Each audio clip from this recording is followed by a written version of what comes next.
এই মেয়ে যাবে আমার সাথে? আজকে রাতের জন্য কত নিবা?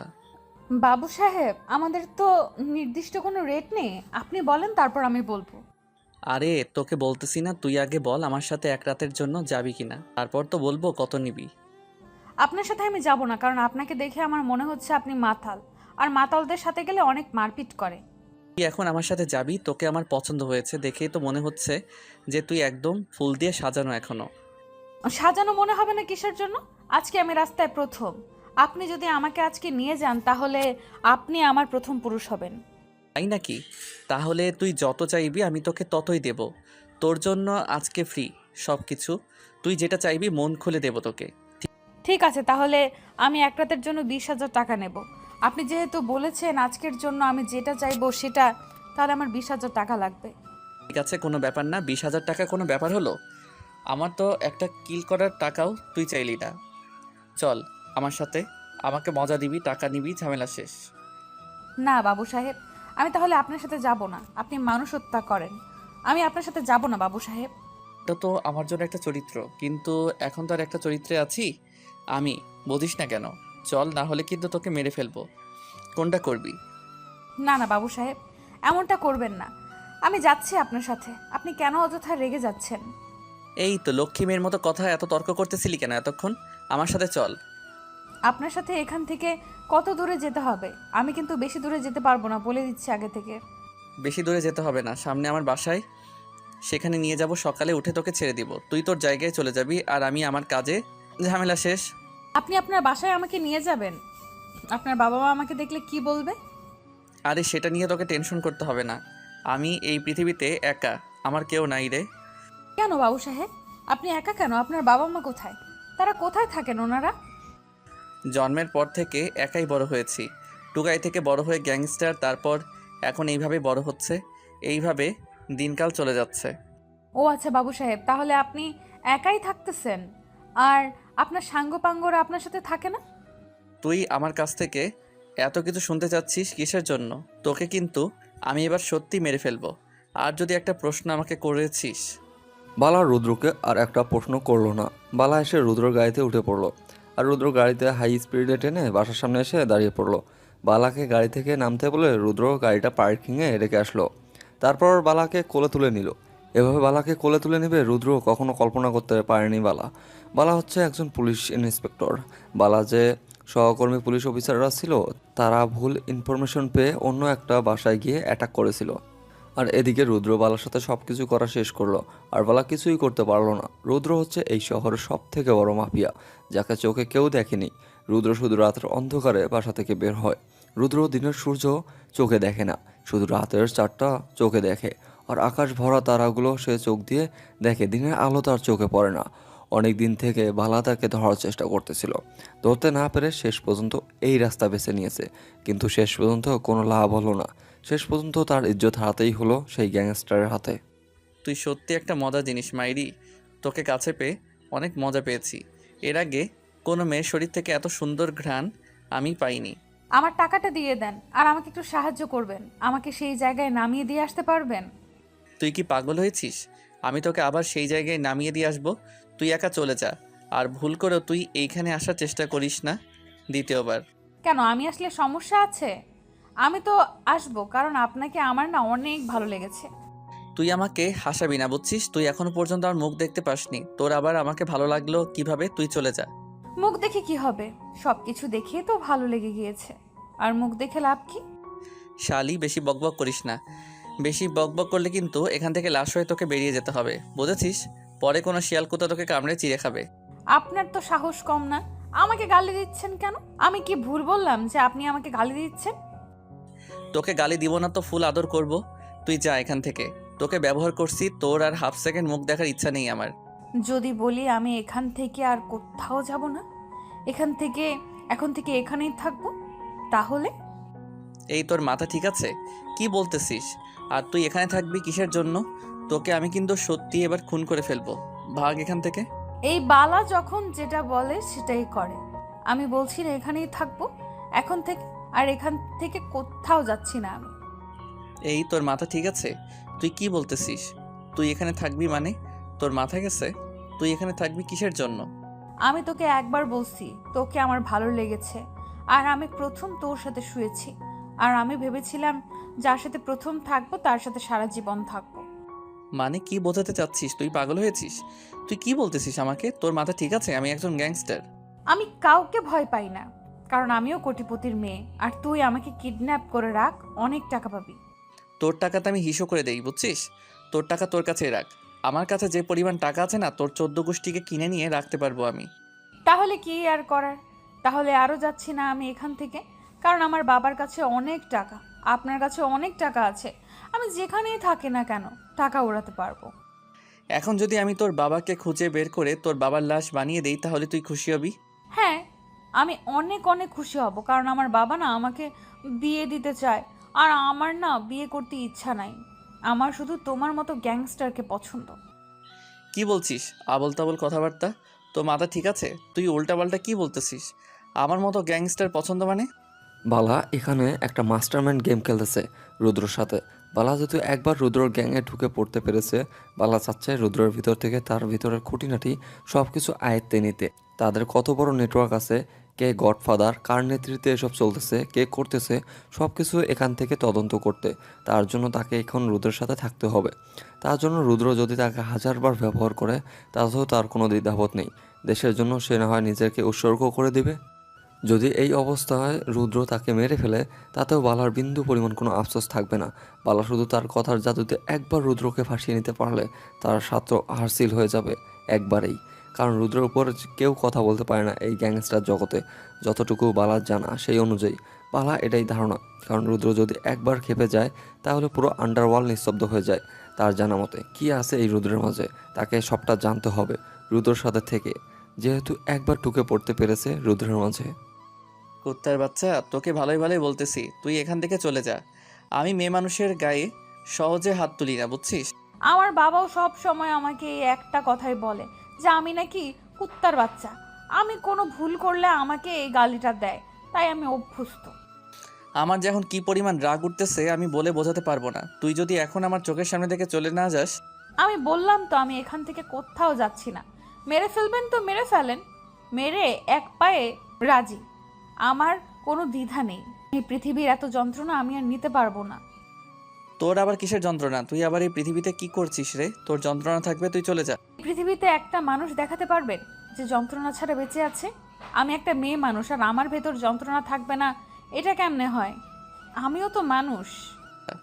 তোর এই ডায়লগ শোনার জন্য কি আমি তোকে এখানে নিয়ে এসেছি? তোকে নিয়ে আসা যে কত বড় ভুল হয়েছে, তুই এখন এখান থেকে যা বলতেছি। আমি বলতেছি তো এখান থেকে যাব না। আর আপনি কেন রাখবেন না? আমাকে ফ্রিতে পেয়ে যাচ্ছেন, রাগ দেখাচ্ছেন কেন? কোথায় আমাকে একটু ভালোবাসবেন। তোর থেকে কত সুন্দরী মেয়ে আমার পিছনে পড়ে আছে জানিস? চাইলে আমি প্রতি রাতে 3-4টা করে নিয়ে এসে রাখতে পারি আমার বেডরুমে। কই, আমি তো একটাও দেখতে পাচ্ছি না আশেপাশে কোনো মেয়ে। আর আমার চোখে পড়তেছে না। কই, এখানে ওখানে কই, একটাও তো নেই। আরে শালি, ন্যাকামি কম করে কর। তুই আর এখানে থেকে চলে যা, বুঝছিস? ভালো লাগতেছে না তোর এসব ন্যাকামি। তুই যা। আমি যাইতে পারি একটা শর্তে। সেটা হচ্ছে আমার লাশ আমাকে এখন লাশ বানিয়ে বাইরে পাঠিয়ে দেন। আমাকে কুত্তায় খেয়ে ফেলবে, আমার সব যন্ত্রণা কুত্তার পেটে চলে যাবে। তোকে হাত জোর করে আমি বলতেছি, তুই আমার এখান থেকে চলে যা। তুই ভালো থাকতে পারবি, আমার এখানে থাকলে তুই কখনোই ভালো থাকতে পারবি না। তোকে আমাকে কি খেয়ে ফেলবে, মেরে ফেলবে? হুম, আমিও সব সময় মরার জন্য প্রস্তুত। আমি তো চাচ্ছি খুব তাড়াতাড়ি আমি মরে যাই, তার জন্যই তো এখানে থাকতে চাচ্ছি। যখন শুনেছি আপনি গ্যাংস্টার, তখন থেকে নিজেকে এখানে থাকার জন্য প্রস্তুত করে নিয়েছি। আমি কোনো গ্যাংস্টার না, কোনো কিছু না, আমিও স্বাভাবিক মানুষ। আমি তোকে মিথ্যা বলেছি, তুই যা। আরে মামা, তোমার লুক দেখেই গ্যাংস্টার লাগে। তোমার হাতে ট্যাটু করানো, তোমার বুকে ট্যাটু, তোমার ইয়েতে ট্যাটু করানো। আবে শালি চুপ থাক, আর একটা কথা বলবি না। এখন চুপচাপ এখানে বসে থাক, আর একটা বকবক করবি না। মাথা ঠান্ডা করতে দে আমাকে, তারপর তোরে দেখ কই দিয়ে আসি। সবাই তোকে খেয়ে ফেলবে। আপনি পারবেন একটা অসহায় মেয়েকে সবার হাতে তুলে দিতে? আপনার মনুষ্যত্বে বাঁধবে না? মোটেও না, একটু না। আমার মনুষ্যত্ব বলতে কোনো কিছু নেই। আমি সবাইকে দেব, আমার ফ্রেন্ড সার্কেল সবাইকে দেব। সবাই আপনাকে নিয়ে মজা নেবে, আমিও মজা নেব সবার সাথে। এবার বালা একটু ভয় পেয়ে গেল, যদি সবাই এসে তাকে অত্যাচার করে তাহলে তো বালা একসময় মরে যাবে, তখন তো কিছুই করতে পারবে না। বালা এখন বুদ্ধি দিয়ে খেলতে হবে, এভাবে চুপ মেরে থাকলে হবে না, যে কোনো একটা উপায় বের করতেই হবে। যেহেতু একবার একটা প্ল্যান করেই ফেলেছে, সেই প্ল্যান যতক্ষণ সাকসেসফুল না হবে ততক্ষণ সে এখান থেকে বের হতে হবে না। বালা নিজের ভিতর নিজেকে তৈরি করতে লাগলো, যাই হয়ে যাক না কেন এখানে সব কিছু নিজের কন্ট্রোলে রাখতে হবে, একটুও ভীতু হলে চলবে না। দোস্ত কোথায় তোরা, চলে আয়। একটা ঝাক্কাস মাইয়া আমার আস্তানায় এসে বলতেছে সে নাকি আমার এখানে থেকে যায়। কি বলিস বন্ধু, সিঙ্গার করতে হরিণ নিজে এসে ঘুমিয়ে পড়ছে, ব্যাপার কি? শুধু হরিণ না রে, হরিণী দেখতে কি সুন্দর, দেখলে তো ফিদা হয়ে যাবে, তাড়াতাড়ি চলে ঠিক আছে, তাহলে আজকে সন্ধ্যায় দেখা হচ্ছে। আজকের দিনটা কোনো রকম ধরে রাখিস, তাহলে সন্ধ্যায় পার্টি করব। সব কিছু আমি আয়োজন করব। আয়। ঠিক আছে, আমি তোর জন্য আইটেমটাকে সুন্দর করে সাজিয়ে রাখবো, খুব তাড়াতাড়ি চলে আসিস, আমি সব ব্যবস্থা করে রাখবো এখন। আমাদের অপারেশনটা কি করলি? এই অপারেশনটা করতে পারলে খুব তাড়াতাড়ি মিলিয়নার হয়ে যাব। আচ্ছা, আমি সব কিছু ভেবে দেখতেছি কিভাবে প্ল্যানটা করবো, বুঝছিস? এখন তো পুলিশ অনেক ঝামেলা করতেছে, আমি বুঝতেছি না কি করব না। চল একদিন পুলিশের উপর হামলা করেই দিই। আমাদের যে গোলা আর অস্ত্র মডার্ন টেকনোলজি আছে, পুলিশ আমাদের সাথে পারবে না, বুঝছিস? তুই তো ভালো করে জানিস আমি দেশটাকে কত ভালোবাসি। আমাদের ক্ষতি হবে, আমাদের দেশের ক্ষতি হবে, আমাদের আশেপাশে যত নিরীহ মানুষ আছে সবার ক্ষতি আজকে তোর জন্য, বুঝছিস, আমরা কিছুই করতে পারতেছি না। এত দেরি হচ্ছে আমাদের সব অপারেশন কমপ্লিট করতে। হবে। যা ভালো মনে হয় সেটাই করিস, কোনো অপারেশনে তোদের সাথে যাব না, আমি চলে যাচ্ছি এই শহর ছেড়ে, কি বলিস? আরে বন্ধু, তোকে ছাড়া কি কোনো অপারেশন সাকসেসফুল হয় বল? তুই চলে গেলে তো আমাদের ধান্দা বদ্ধ করে দিয়ে রাস্তায় ভিক্ষা করে খেতে হবে। তাহলে এত বড়লোক হওয়ার ধান্দা কেন? যেটা আছে সেটা নিয়ে সন্তুষ্ট থাক তোরা সবাই, আর আমি তো আছি, তাই না? আমাকে তো তোরা বিশ্বাস করিস, তাহলে এত টেনশন করিস? ঠিক আছে, ফোনে এসব কথা আর না বলি, সামনাসামনি এসব নিয়ে কথা। এখন ফোনটা রাখলাম, সন্ধ্যায় দেখা হচ্ছে। কথা বলা শেষ করে রুদ্র পিছনে তাকিয়ে দেখে যে বালা পিছনে দাঁড়িয়ে আছে। রুদ্র অবাক হলো যে মেয়েটা রুমের ভেতর রেখে আসলো, মেয়েটা বাইরে কি করতেছে এখানে, তার পিছন থেকে কি শুনতেছে সে।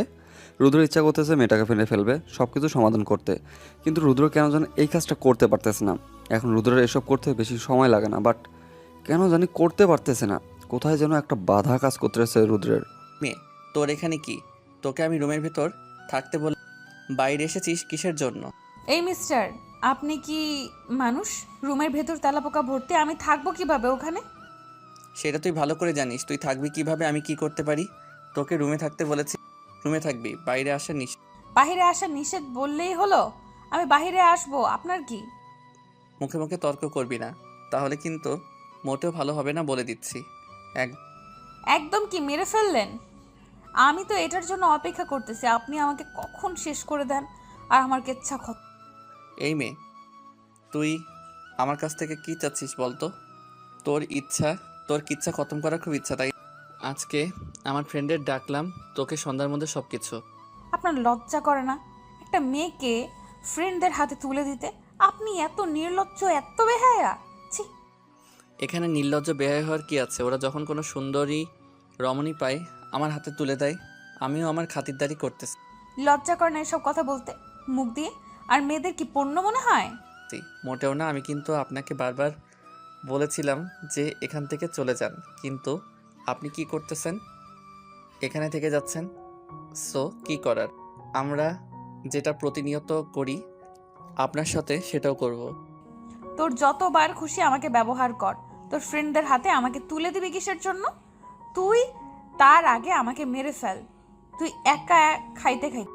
আমি অনেক মহৎ মনের মানুষ, বুঝছি, সবাইকে বিতরণ করে দিয়ে খাইতে পছন্দ করি।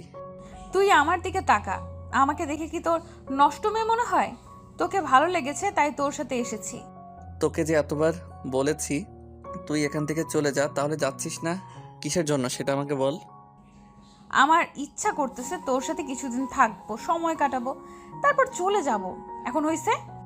আমার পক্ষে যে সম্ভব না এটা করা, তুই কেন বুঝতেছিস না? চলে যা তুই, ভালোভাবে তোর জন্য। তোর পক্ষে সব সম্ভব, তুই আমাকে এখানে রাখবি, আমি কোনো কিছু জানি না, আর সবার কাছ থেকে লুকিয়ে আমাকে এখানে তুই রাখবি।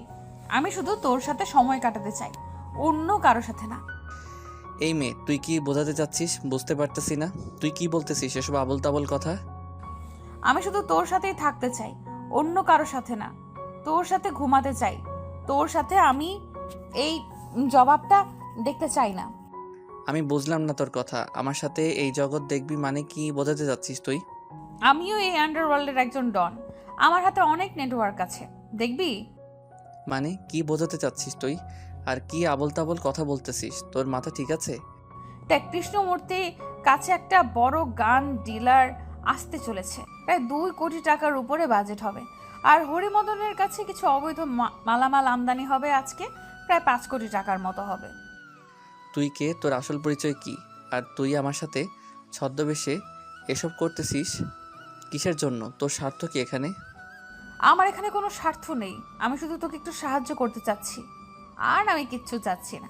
নিশ্চিত এখানে কোনো কিছু রহস্য লুকিয়ে আছে? বল তুই কে, আর তোর আসল পরিচয় কি? না হলে কিন্তু এবার আমি সত্যি তোকে খুন করব। আর এবার তোকে খুন করতে আমার কোনো দ্বিধাবোধ হবে না। আমি হলাম আলিগড়ের আন্ডারওয়ার্ল্ডের মাফিয়া কিং আলীর একমাত্র মেয়ে, আর আমার বাবাকে 4-5 জন বিশ্বাসঘাতকতা করে মেরে ফেলেছে, আর আমি এখানে পালিয়ে এসেছি। তুই আমার খোঁজ পেলি কিভাবে? আর তুই কিভাবে জানলি যে আমি সেখানে যাব? তোর কি মনে হয় আমার নেটওয়ার্ক অল্প একটু? আমার নেটওয়ার্কের সম্পর্কিত ধারণা বলতে কিছু নেই, বুঝেছিস? তাহলে তুই আমার কাছে এসেছিস কেন? তোর নেটওয়ার্ক দিয়ে তুই কাজ কর, আমাকে তোর কি কাজে লাগবে? তোর পাওয়ার তুই কাজে লাগা, আমার সাথে কেন তুই? আমার ইচ্ছে হচ্ছে তাই, কিন্তু একটা কথা, আর সেই কথা হলো আমি কখনো তোর ক্ষতি করব না। ভালো লাগতেছে তাই তোর সাথে থাকতেছি। ভালো লাগতেছে থাকতেছিস না কি ব্যবহার করতেছিস সেটা খুব ভালোভাবে বুঝতে পারতেছি আমি। এখন বুঝছিস আমাকে আর ছোট বাচ্চা ভেবে বসে থাকা লাগবে না। যেটা ভালো মনে হয় সেটা ভেবে রাখতে পারিস। এখন আমার ইচ্ছা হচ্ছে আমি এখানে থাকবো, আর আমাকে যেন কেউ দেখতে না পারে, এটা হচ্ছে সব থেকে বড় কথা। আচ্ছা ঠিক আছে, এখন বকবক কম করে কর।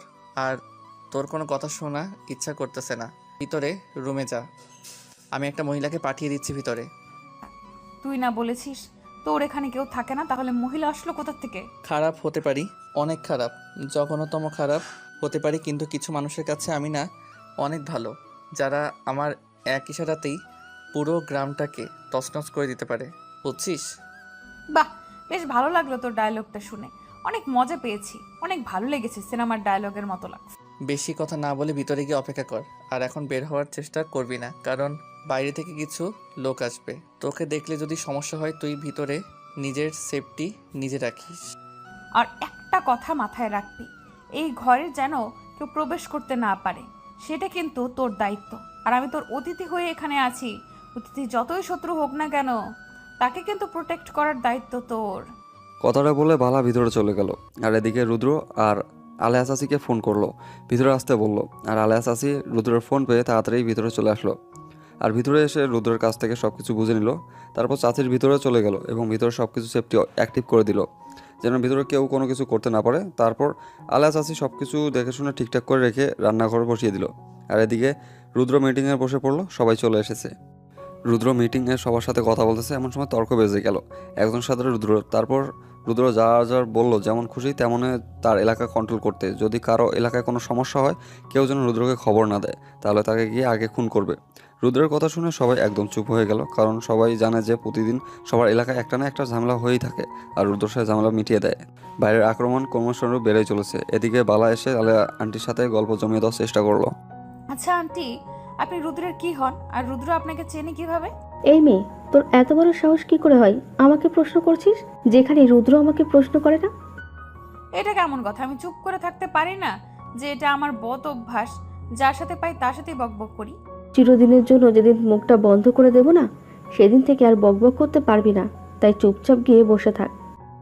এখানে দেখতেছি সবাই গ্যাংস্টার যারা আছে, এই এলাকায় বসবাস করা মানুষগুলো কিভাবে থাকে আপনাদের যন্ত্রণায়? এটা নিয়ে তো তোকে টেনশন করতে হবে না, তোকে যেটা করতে বলা হয়েছে তুই চুপচাপ সেটা কর, এখানে বসে থাক চুপ করে। দেখেন, ভালোই ভালোই কথা বলেছি তো আপনার গায়ে লাগতেছে না, আর আমাকে দেখি কি ভোলা ভালা মেয়ে মনে হয় যে আমি এখন ফিডার খাই? তোর মতো কত মেয়েকে ফিডার খাইয়ে বড় করলাম, হ্যাঁ তুই তো কোন ধানের ক্ষেত, ভাগ এখান থেকে। আমি কিন্তু আপনার নামে রুদ্রকে বিচার দেব। আপনি আমাকে ধমকি দিচ্ছেন কিসের জন্য? আমার সাথে একটু ভালো করে কথা বললে কি হয়? আমাকে বলা হয়েছে তোর মুখ থেকে যেন কোনো কথা বের না হয়, তোর কথা যদি কেউ শুনে ভেতরে আসে তাহলে ঝামেলা হয়ে যাবে। ও আচ্ছা, আগে বলবেন তো যে আপনার হুকুম করেছে, আর আপনি সেই রকম হুকুম পালন করতেছেন, তাহলেই তো হয়। তোর যেটা ইচ্ছে তুই সেটা ভেবে বসে থাক, কিন্তু তোর মুখ থেকে যদি আর একটা কথাও বের হয় তাহলে তোর মাংস কিন্তু এবার এই চুলোয় রান্না করব আমি। আলেয়ার কথা শুনে আর আলেয়ার ভঙ্গি দেখে বালা সেখানে আর কোনো কথা বললো না, চুপচাপ সেখান থেকে দূরে গিয়ে বিছানায় বসে পড়লো। আর এদিকে আলেয়া মনোযোগ দিয়ে রান্নাটা শেষ করলো, আর হুট করে আলেয়ার কানে বাইরের গ্যাঞ্জামের শব্দ আসলো। সাথে সাথে বেরিয়ে গেল আর বাইরে থেকে দরজাটা বন্ধ করে দিল। বালা বাইরের গ্যাঞ্জাম শুনতে পেয়ে ভিতর থেকে বোঝার চেষ্টা করতেছিল, আর অনেক চেষ্টা করতেছিল বাইরে গিয়ে সব কিছু ভিডিও ধারণ করতে, কিন্তু তার চেষ্টা সফল হলো না, কারণ বাইরে থেকে তাকে বন্দি করে রাখা হয়েছিল আর সব কিছু মাটি হয়ে গেল। অফিসার রিদম, আমি এখন যেটা আপনাকে ইনফরমেশন দেব সেটা খুব ভালোভাবে শুনবেন। ম্যাডাম, আপনি কোথায়? আপনাকে আমরা খুঁজে পাচ্ছি না তো, অন্য শহরে খুঁজতেছি। আপনিও কোথায় লুকিয়ে আছেন আর কি করতেছেন? আমাকে নিয়ে টেনশন করতে হবে না, আমি ঠিক সময় বেরিয়ে আসব।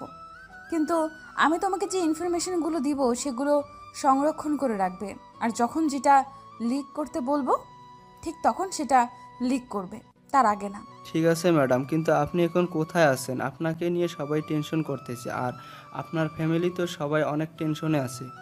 আপনি তাদেরকে জানিয়ে দেবেন যে আমি একদম সেফ আছি আর আমার কোনো সমস্যা হবে না। আর যদি আমার খোঁজ খবর না পাওয়া যায় 1 মাসের মতো, তাহলে ধরে নেবেন যে আমি দেশের জন্য নিজের জীবনটা দিয়ে দিয়েছি। কি বলছেন ম্যাডাম এসব? আপনার মাথা ঠিক আছে? আমরা অপারেশনে সবাই মিলে করব, আপনি একাই কেন ওখানে? কি করতেছেন আপনি? কই? সময় হলে সব কিছু তো জানতেই পারবেন, তাহলে এত উত্তেজিত হচ্ছেন কেন? আচ্ছা ম্যাডাম, আপনি যেটা বলবেন সেটাই করব, কিন্তু ম্যাডাম এটা কি আমি কাউকে জানাবো নাকি আপনার আর আমার মাঝে থাকবে, কোনটা? এটা শুধু আপনি জানবেন, আর কেউ জানবে না। আর আর আমি যেগুলো লিংক পাঠাবো সেগুলো শুধু সংরক্ষণ করে রাখবেন। ভিডিও ফুটেজগুলো পাঠাবো আপনাকে, শুধু সংরক্ষণ করে রাখবেন। ঠিক আছে ম্যাডাম, আর আপনি কোথায় থাকেন, কি করেন না করেন, কোনো বিপদে হলে আমাকে সঙ্গে সঙ্গে ইনফরমেশন করবেন। আচ্ছা ঠিক আছে, এখন এখানে একটু গ্যাঞ্জাম হচ্ছে, আমি সেগুলো কোনোভাবে ভিডিও করে আপনাকে পাঠিয়ে দিচ্ছি। আপনি শুধু এগুলো সংরক্ষণ করে রাখবেন। আচ্ছা ম্যাডাম, আপনি যেটা বলবেন সেটাই হবে, আমি কোনো অতিরিক্ত কাজ করব না। কথাটা বলে ফোনটা রেখে রিদম তার নিজের ডেস্কটপে সব ইম্পর্টেন্ট ফাইল রেখে বাকি সবগুলো ডিলিট করে দিল। একটা ফাইল তৈরি করলো, সেখানে সব ডকুমেন্ট রাখবে যাতে করে যে কোনো সময় সেগুলো কাজে লাগাতে পারে। আর এদিকে বালা তো থেকেই কোনোভাবে সেই ভিডিও ফুটেজগুলো নিতে পারতেছে না। বেশ কিছুক্ষণ পর চিল্লাচিল্লির শব্দ কমে আসলো। তোদের কি মনে হচ্ছে তোরা আমাকে এরকম বড় ধমক দিবি আর আমি ভয় পাবো তোদের? দেখো বাবা, তুমি এখনো অনেক ছোট বাচ্চা, তোমাকে ধমক দিচ্ছি না, তোমাকে আমি বোঝাচ্ছি, বুঝছো? একটু আগে তো ফিডার খাইলাম, ফিডার খেয়ে এখানে এসে মিটিং করলাম, বুঝছেন? তুমি না ভালোই মজা করতে পারো, তোমার মতো বুদ্ধিমান ছেলে এত কাজের না, তাই না? এখন কি আপনি এখান থেকে ভালোই ভালোই চলে যাবেন নাকি আমি উল্টাপাল্টা কোনো কিছু করব? দেখো বাবা, তোমাকে আমি বোঝাতে এসেছি, তোমার জীবনটা এখনো অনেক দূর পড়ে আছে, তুমি সব কিছু ছেড়ে চলে যাও। আপনি আমাকে বুঝছেন কি মনে করেন? ও কোনো কিছু মনে করিও না কচি খোকা, কারণ তুমি খেলার মাঠে প্রথম নামছো, তাই কিছু বোঝো না। খেলার মাঠে নতুন, কিন্তু আগে থেকে ধারণা আছে বটে অনেক। ও আচ্ছা, তাই নাকি? এত ধারণা দিয়ে কি করবে? এমন কিছু না, ফুটবল খেলবো, ক্রিকেট খেলবো, সাথে কাবাডি খেলবো, সাথে একটু গুলি খেলবো। তুমি ভালোই কথা বলতে পারো, বোঝো নাই? তোমার কথা তারিফ করতে হয়। দেখেন, আপনার এই বিজনেস এখানে চলবে না। এখন যদি আপনার এই ধান্দা এখান থেকে বন্ধ করে আপনার এলাকা ছেড়ে চলে যান না, তাহলে। তুমি কি আমাকে ধমকি দিচ্ছ এখান থেকে চলে যাওয়ার জন্য? আর যদি চলে না যাই তাহলে কি হবে শুনি?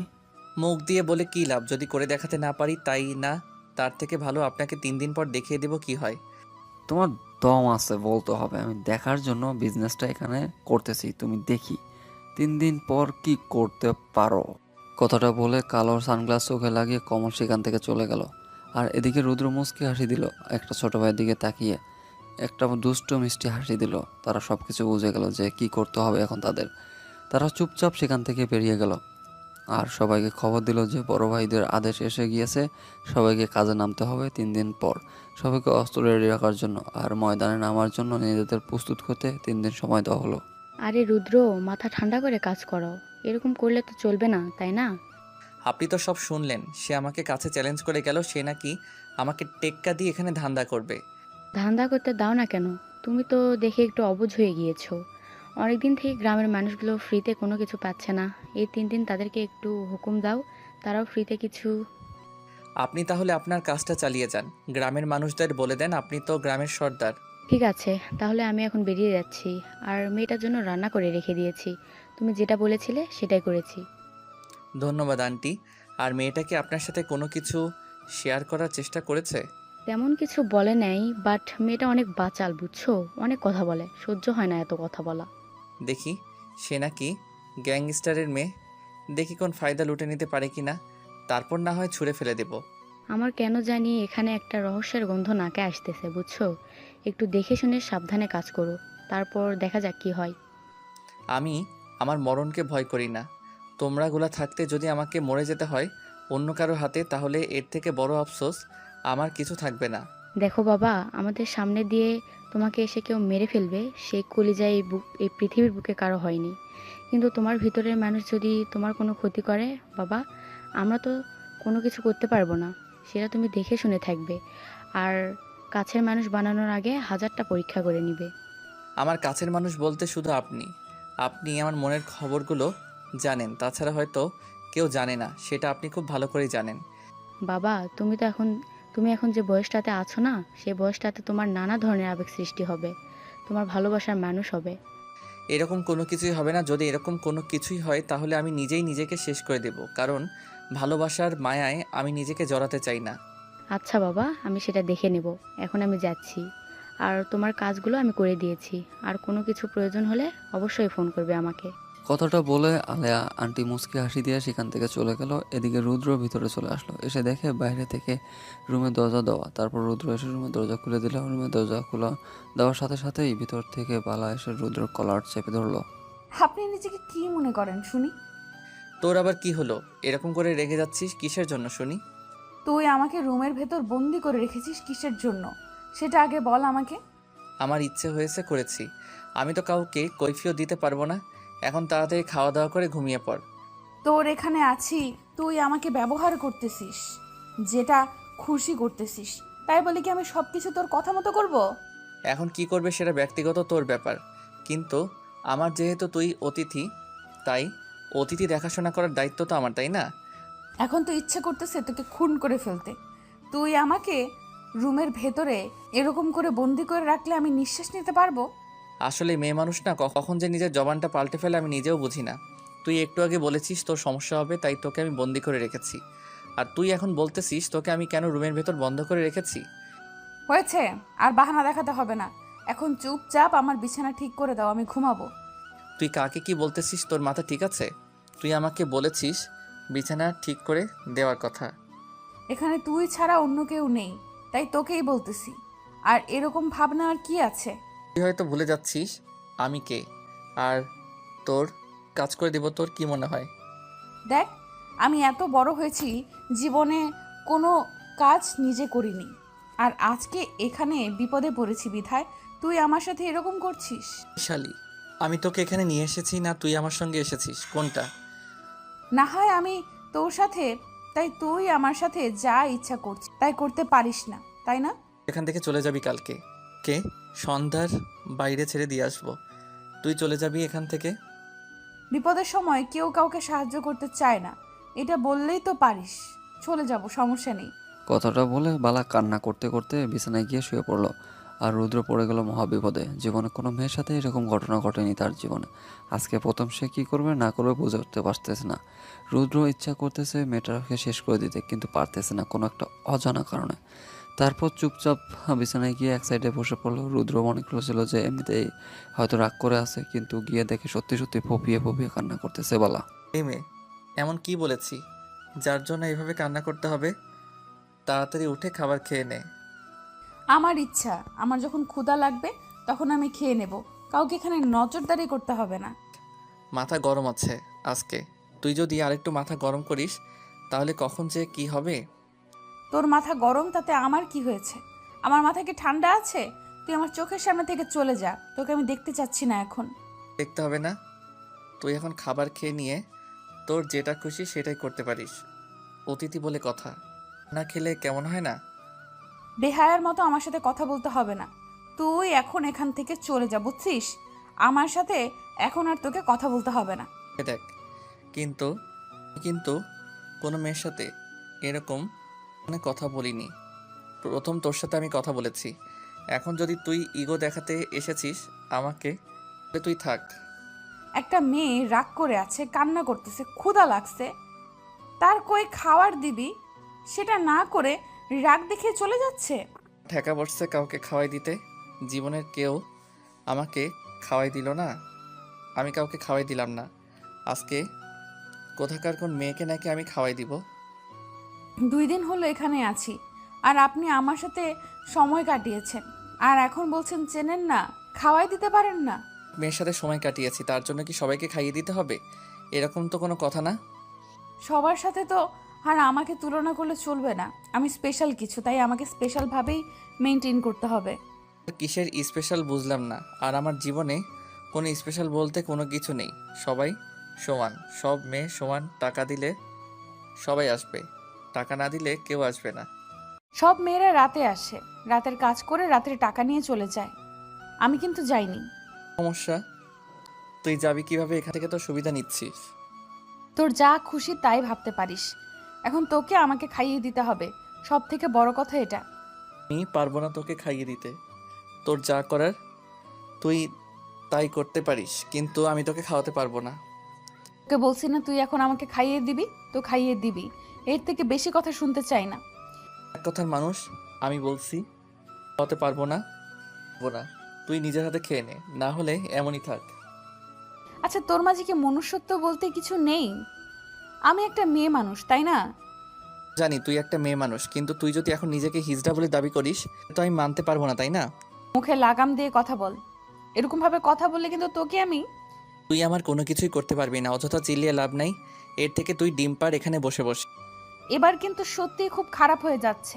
এবার কিন্তু ভালো হবে না, বলে দিলাম। আমি ডিম পারি, তাই না? আর তুই? মানুষ, আর আমি সব থেকে জঘন্য একজন মানুষ। সেটা তোকে বলতে হবে না, সেটা তোর আচার আচরণে বোঝা যায় তুই কোন লেভেলের জঘন্যতম। মানুষ। তোর সাথে এত কথা বলার আমার কোনো ইচ্ছা নাই, বুঝছিস? এখন তোর খাইতে ইচ্ছা করলে খা, না করলে চুপচাপ ঘুমিয়ে পড়। আমাকে ডিস্টার্ব করিস না, আমি গেলাম। আমাকে এখানে একা রেখে কই যাবি তুই? আমার ভয় লাগে, আমাকে সঙ্গে করে নিয়ে যা। তোর মাথা ঠিক আছে? তোকে আমি সঙ্গে করে নিয়ে যাব, এখন তুই কি ঠিক আছিস? হ্যাঁ, আমি একদম ঠিক আছি। আমার তো কোনো কিছু হয়নি, আমি তো একদম ফ্রেশ। তুই ভাবলি কি করে আমি তোকে সঙ্গে করে নিয়ে যাব? হঠাৎ করে রুদ্র ফোনে ফোন আসলো, আর রুদ্র ফোনের কথা বলতে বলতে বেরিয়ে গেল। বাইরে থেকে দরজা লাগিয়ে দিল। বালা এবারও বাইরে আসতে পারলো না। তার প্ল্যান কোনোভাবেই কাজে দিচ্ছে না। কী করবে না করবে ভেবে পাচ্ছে না। কী করলে সে রুদ্রের মনের জায়গা নিতে পারবে আর সব জায়গায় তাকে নিয়ে যাবে। মনের একটা ফিলিংস জাগাতে হবে যে কোনো প্রকারে। রুদ্র বাইরে আসলো। বাইরে এসে রাতের অন্ধকারে কালো হেলমেট আর কালো পোশাক পরে বেরিয়ে পড়লো আর আন্ডারওয়ার্ল্ড জগতে। এখানে কি সমস্যা? বাহিরে কেউ এসে ঝামেলা করবে, সবাই চুপ করে আছিস কেন? ভাই, আপনার জন্য অপেক্ষা করতেছিলাম, তাই চুপ করেছিলাম। আমরা আপনাকে বিষয়টা জানাতে চেয়েছিলাম আর আপনার প্রতিক্রিয়া জানতে চেয়েছিলাম, তারপর মিশনে নামতে চেয়েছিলাম। আমাদের এলাকাতে কি হয় না হয় সেটা তুই ভালো করে জানিস। ভাই, তাও আপনার অনুমতি ছাড়া কোনো কিছু করতে পারি না।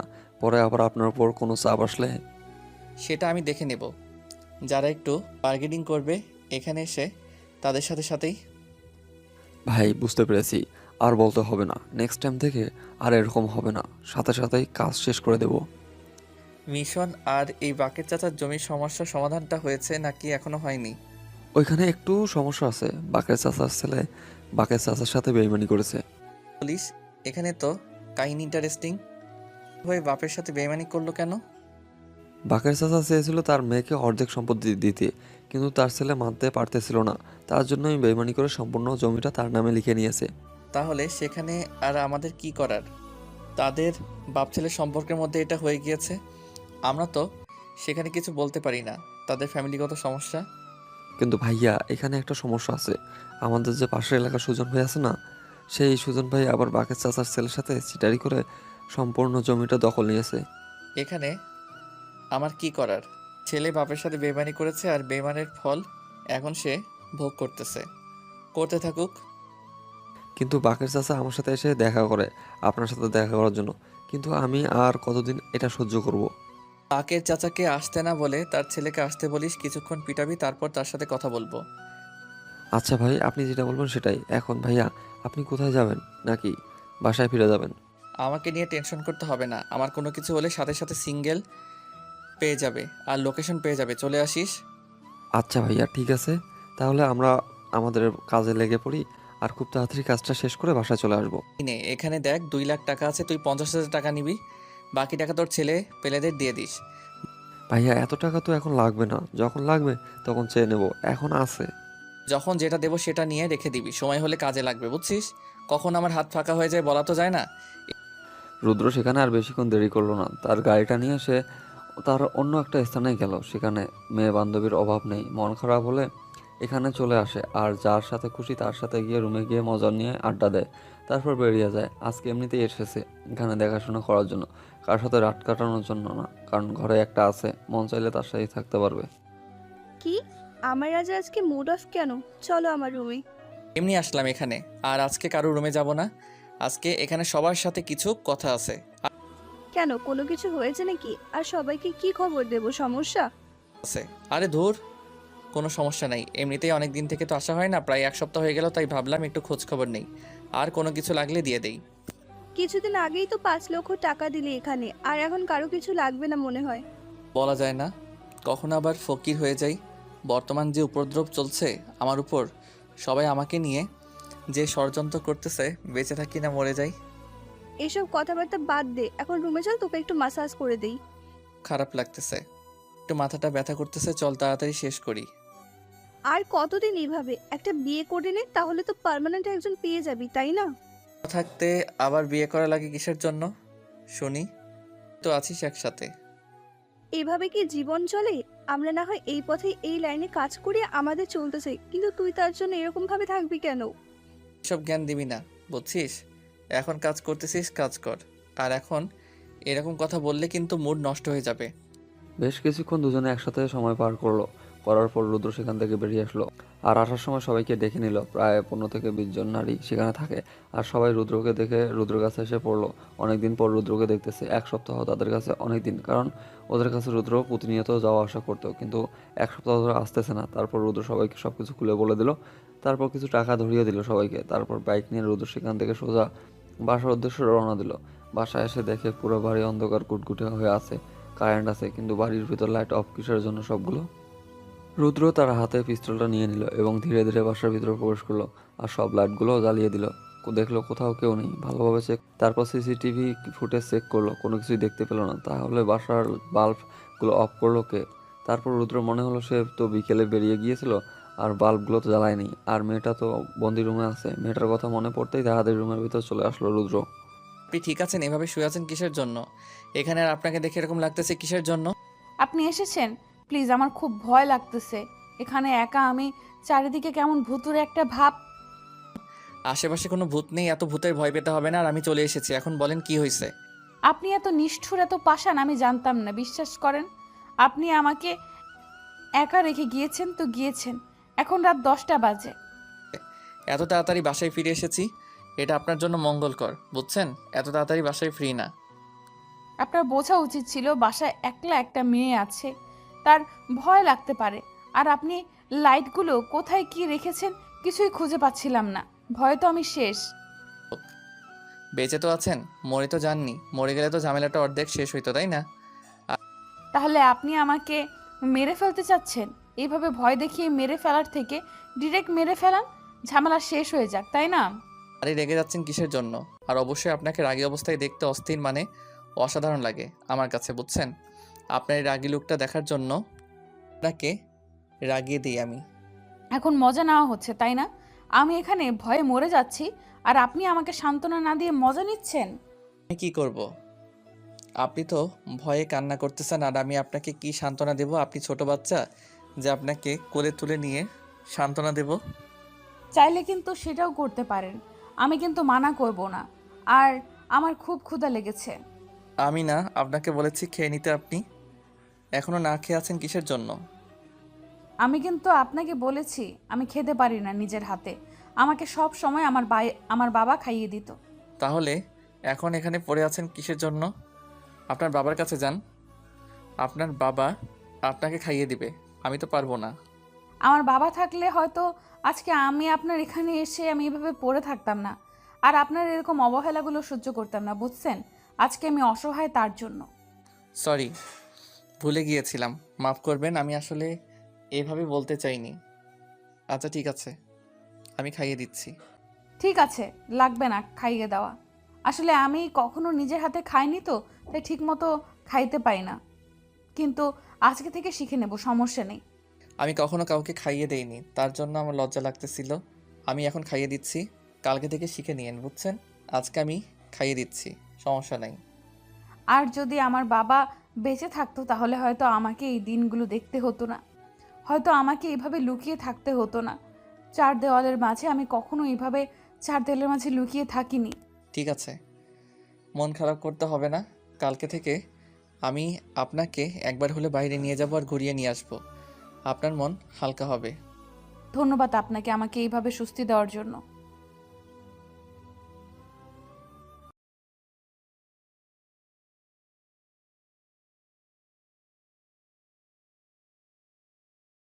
এখন কি আপনি ঘুরতে যাবেন রাত্রে আমার সাথে? এত রাতে বাইরে যাবেন, আপনার ভয় লাগবে না? হাসালেন আপনি আমাকে, বুঝছেন? কেন, কি করলাম আপনাকে আমি? তেমন কিছু না, চলেন বাহিরে। আমরা বাইরে একটু ঘোরাঘুরি করে আসি, আপনার ভালো লাগবে। আচ্ছা ঠিক আছে, তাহলে চলেন দেখি কোথায় নিয়ে যান আমাকে। আমার পছন্দের কোনো জায়গা নেই, যেখানে ভালো লাগে সেখানে গিয়ে বসে থাকি। আচ্ছা, আমি কি আপনার জীবনের কোনো কাহিনী শুনতে পারি যেগুলো আপনাকে সবসময় কষ্ট দেয়? সবাই সুখের গল্প শুনতে চাই, আপনি কষ্টের গল্পগুলো কেন শুনতে চাচ্ছেন বলুন তো? আমার ইচ্ছে হলো তাই শুনতে চাচ্ছিলাম যে আপনার তো জীবনে কষ্টের মুহূর্ত অনেক হবে। না, তেমন কোনো কষ্টের গল্প আমার জীবনে নাই, এসব নিয়ে আমি কোনো চিন্তাও করি না।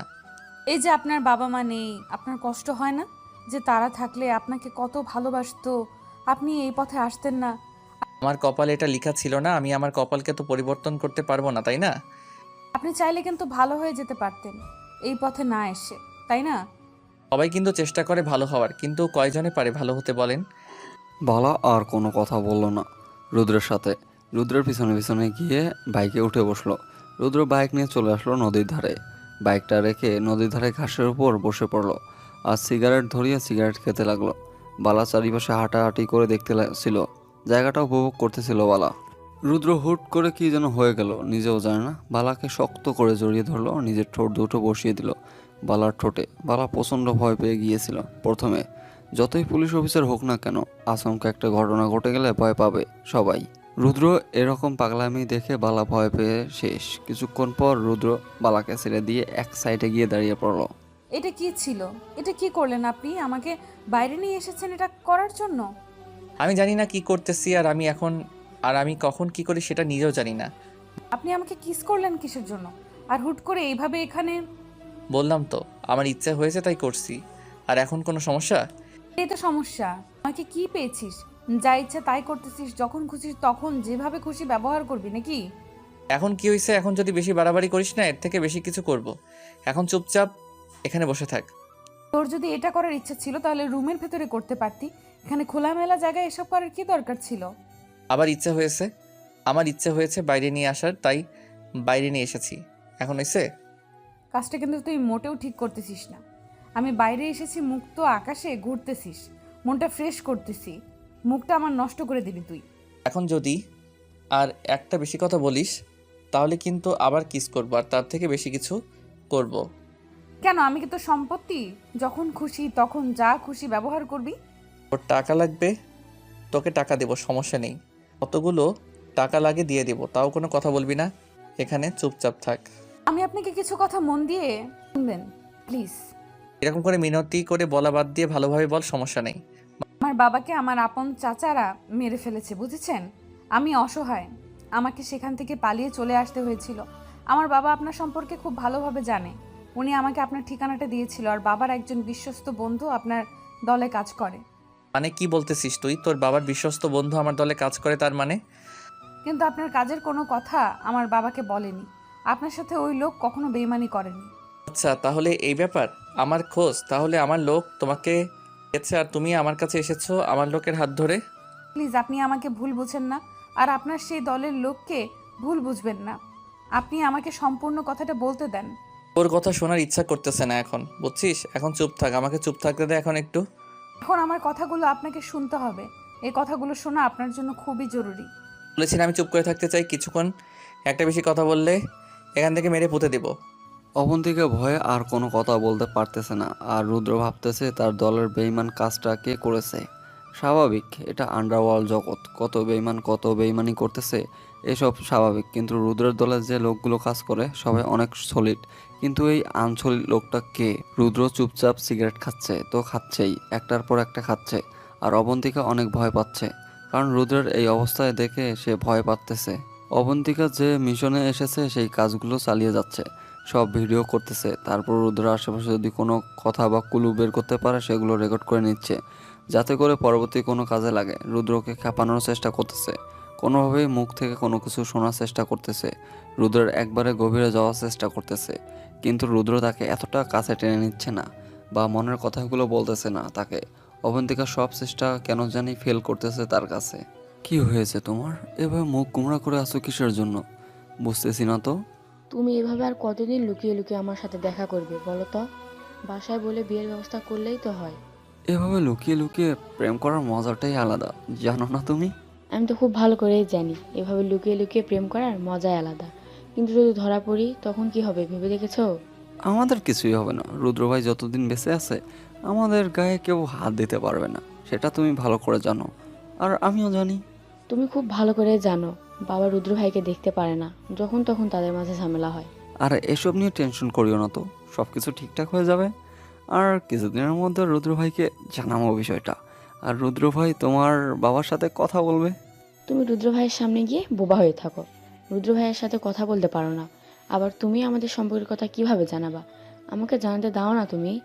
তুমি পাগল হইছো, তুমি যখন বলবা রুদ্র ভাইকে আমাদের সম্পর্কের কথা, রুদ্র ভাই তো আমাকে আগে কিছুক্ষণ পিটাবে, মেনে নেবে, বাট আমার সেই পিটানি খাওয়ার ইচ্ছা নেই।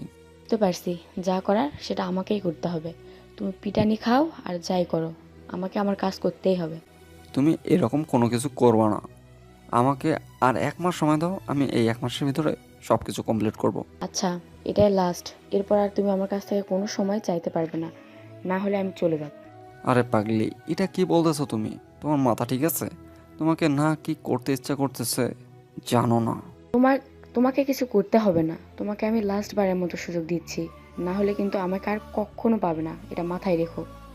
আচ্ছা বাবা, হয়েছে, আর রাগ করতে হবে না, এবার কাছে আসো, আদর করে দিচ্ছি, গিয়ে ঘুমাও, আমিও যাই। তুমি আর আমাকে স্পর্শ করতে পারবে না বিয়ের আগে। এটা কেমন কথা হলো? তুমি ভালো করে জানো তোমাকে কিস না করলে আমি ঘুমাতে পারবো না। সেটা দেখার সময় আমার নেই, এখন তুমি কোনো কিস পাবা না, কোনো কিছু পাবা না, আমাকে স্পর্শ পর্যন্ত করতে পারবে না। ভেবে দেখো, আমি কিন্তু ঘুমাতে পারবো না, আমার অনেক কষ্ট হবে।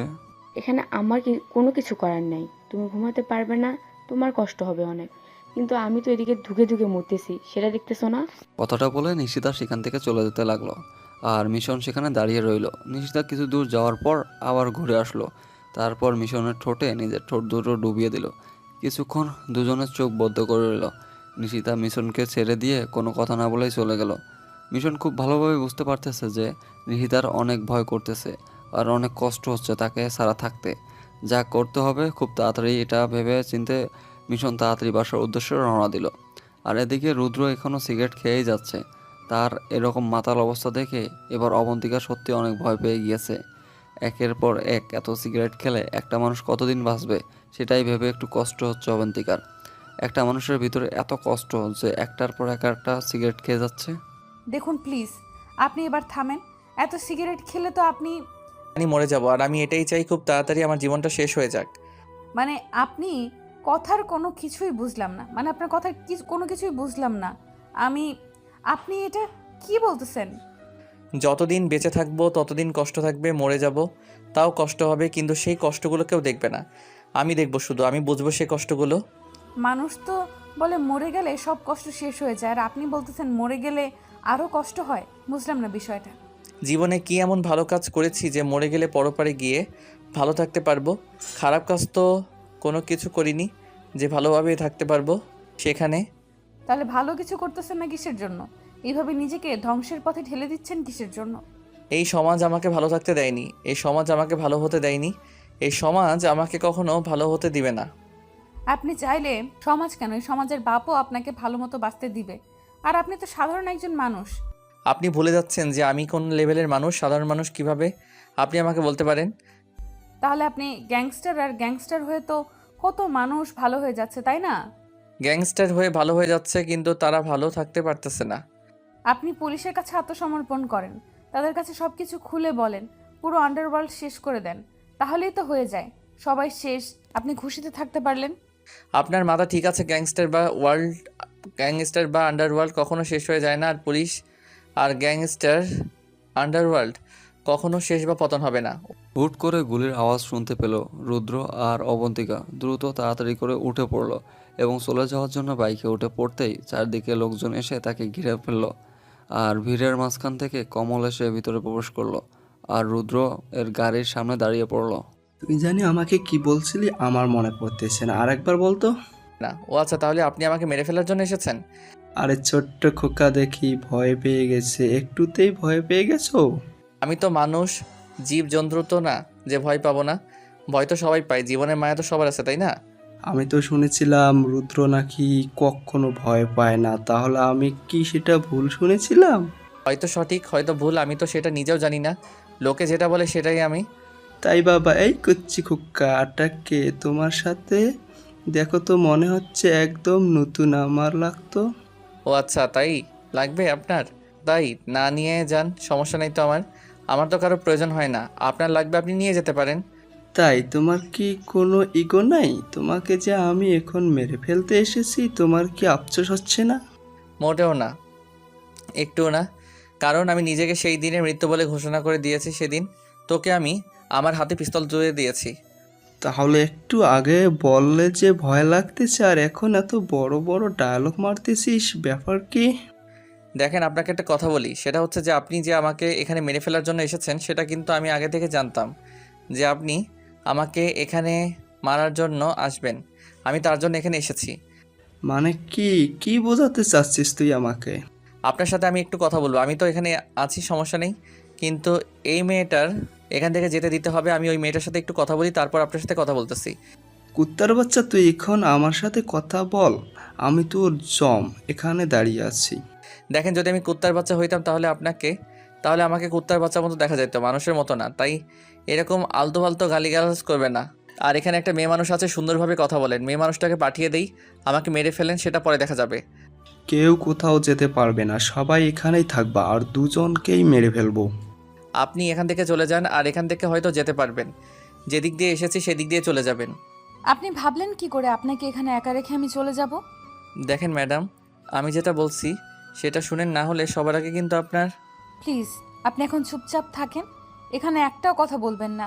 উনি কি বলেন শোনেন, আর চুপচাপ এখান থেকে চলে যাব আমরা দুজন এখান থেকে। এখন কি আপনি আমার মাথা গরম করাবেন নাকি বুঝতে পারছি না। যেটা বলতেছি সেটা শুনলে সমস্যা কি? আমি যেটা বলছি সেটা শুনলে আপনার সমস্যা কি? আপনি ওনার কথা শুনলে তো হয়, উনি আমাদের যেতে দিবে, তাই না? তার মানে আপনি চাচ্ছেন যে আমি ওনার কথা শুনবো, ওনার গোলামি করব, আর তারপর আমার জীবন ভিক্ষা নিয়ে চলে যাব? মানুষকে বেঁচে থাকার জন্য অনেক সময় অনেক কিছু স্যাক্রিফাইস করতে হয়। আজকে না হয় এটা করলেন, সমস্যা কি? এই জন্য কোথাও গিয়ে মেয়ে মানুষের সাথে বন্ধুত্ব বা কোনো মেয়ে মানুষকে নিয়ে বিপদে পড়লে সেই মেয়ে মানুষকে বোঝাতে নেই। আমাকে কোনো কিছু বোঝাতে হবে না, এখন আমি যেটা বলতেছি সেটা করেন। এখন যদি আপনি মরে যান না, আমার কোনো আফসোস নাই, বুঝছেন? আপনি আমার কথা কিছু শুনলেন না। এখন আপনার খুশি, আমি তো মরার জন্য প্রস্তুত। কথাটা বলে রুদ্র পিস্তল বের করে মুচকি হেসে দিয়ে কমলের সামনে গিয়ে দাঁড়িয়ে পড়ল। কমলের লোকেরা সবাই গান পয়েন্ট করলো রুদ্রের দিকে। রুদ্র কোনো কথা বলতেছে না, চুপচাপ আকাশের দিকে একটা ফাঁকা গুলি করলো। আকাশের দিকে ফাঁকা গুলি করা দেরি, সেখানে রক্তের বৃষ্টি শুরু হতে দেরি হলো না। 5 মিনিটের ভিতরেই কমল বাদে কমলের প্রত্যেকটা লোক মাটিতে শুয়ে পড়লো। রুদ্র অবন্তিকা তার বুকের সাথে জড়িয়ে ধরে আছে, না হলে অবন্তিকার অবস্থা শেষ হয়ে যেত। তার জন্য অবন্তিকাকে জড়িয়ে ধরে রেখেছে। কমল, এবার বল, কি করবি? পালিয়ে যাবি নাকি নিজের জীবন দিবি? বাবা, আমার ভুল হয়েছে, আমাকে মাফ করে দাও বাবা, আমি সত্যিই জানতাম না বাবা, আমার ভুল হয়েছে। সবাই না এটাই বলে, যখন বিপদে পড়ে এটাই বলে, কিন্তু আমি কখনো এটা বলি না। আমি বলি আমার জীবনটাই নিয়ে নে। বাবা, আমার ভুল হয়ে গেছে বাবা, আমার জীবনে মায়া আছে আমার কাছে, প্লিজ বাবা আমাকে যেতে দাও, আমার সন্তান আছে। কুত্তার বাচ্চা, এবার পায়ে ধরে মাপ চাওয়ার কি আছে? এত ছোট কলিজা নিয়ে এরকম করিস কিসের জন্য? তোকে বলেছিলাম না দেখিয়ে দেবো, আমি কথা বলে চুপ করে থাকার লোক না, কাজে দেখিয়ে দেওয়ার লোক। বাবা, আমার ভুল হয়ে গেছে। আমি জীবনেও তোমার এলাকাতে আর আসবো না, আর তোমার বিরুদ্ধে জীবনেও কথা বলবো না আজকের পর থেকে। তোর জীবন থাকলে তো তুই আমার বিরুদ্ধে কথা বলবি বা আমার এলাকায় আসবি, তাই না? বাবা, এরকম করিও না প্লিজ। বাবা, আমাকে মাফ করে দাও, আমাকে দাও বাবা। এভাবে বললে তো ছেড়ে দেওয়া যায় না। আমার তো এখানে কোনো কিছু করার নাই। আমার ছোট ভাইরা যেটা ফয়সালা করবে সেটাই। আমি যাচ্ছি, তোর যেটা খুশি সেটা করতে পারিস ওদের সাথে। বাবা, এরকম করো না বাবা আমার সাথে, প্লিজ বাবা, আমাকে ছেড়ে দাও বাবা। রুদ্র কোনো কথা না বলে চুপচাপ সেখান থেকে অবন্তিকাকে সঙ্গে করে নিয়ে বাসার উদ্দেশ্যে রওনা দিল। আর এদিকে তার ছোট ভাই যত ছিল সবাই সব কাজ কমপ্লিট করে সবগুলোকে নদীতে ফেলে দিল। তারপর যে যার কাজে ব্যস্ত হয়ে পড়লো। পরের দিন সকালবেলা সবাই চায়ের দোকানে আড্ডা দিচ্ছিল। রুদ্র এর ঘুম ভেঙে গিয়েছে। ঘুম থেকে উঠে দেখে অবন্তিকা রুমের ভিতরে নেই। রুদ্র আর সেদিকে ভুরুক্ষেপ না করলে আবারও ঘুমিয়ে পড়লো। কালকে রাতে নদীর ধারে কি হয়েছিল শুনি? কই কি তেমন কোনো কিছু হয়নি, আমি তো কিছুই জানি না। আমি তো গিয়ে ঘুমিয়ে পড়েছিলাম। দেখো, আমাকে মিথ্যা কথা বলবা না, তাহলে কিন্তু মোটেও ভালো হবে না। আরে পাগলি, তেমন কোনো কিছু হয়নি, আমি জানি না ওইসব। আমি গিয়ে সোজা ঘুমিয়ে পড়েছিলাম সত্যি। তোমাকে বলতে হবে না, আমি রুদ্র ভাইয়াকে জিজ্ঞেস করে নিব কি হয়েছিল। আমি রুদ্র ভাইয়ের বাসায় যাচ্ছি। আসলে গতকাল কমল নামে একজন গ্যাংস্টার রুদ্র ভাইকে মারার জন্য প্ল্যান করেছিল।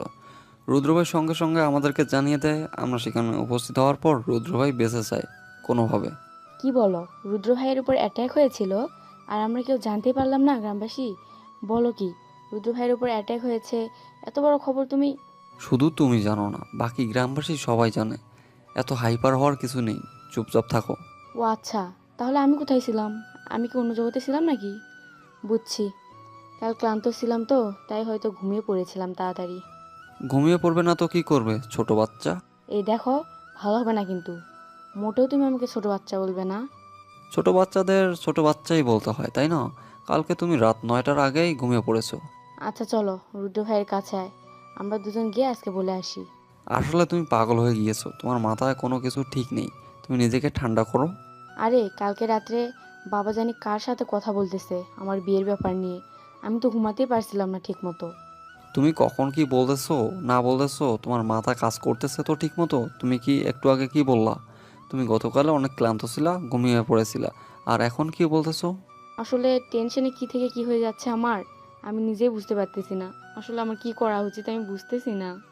তোমাকে এখন কোনো কিছু করতে হবে না বা কোনো কিছু বুঝতেও হবে না। তুমি থাকো, আমি রুদ্র ভাইয়ের কাছে গেলাম, রুদ্র ভাই ডাকতেছে। আমাকে সাথে করে নিয়ে গেলেই তো পারো, তাহলে আমি কথা বলে আসতে পারতাম, তাই না? সময়টা হোক, নিয়ে যাবো তো, তাই না? আমি বলতেছি না 1 মাস সময় চেয়েছি, 1 মাসের ভিতরে সব কিছু কমপ্লিট করলেই তো হলো। আচ্ছা যাও তাহলে, আমিও যাই, বাসায় কিছু কাজ বাকি আছে, কাজগুলো শেষ করে গিয়ে রাতে দেখা হবে। কথাটা বলে নিশিতা সেখান থেকে চলে গেল।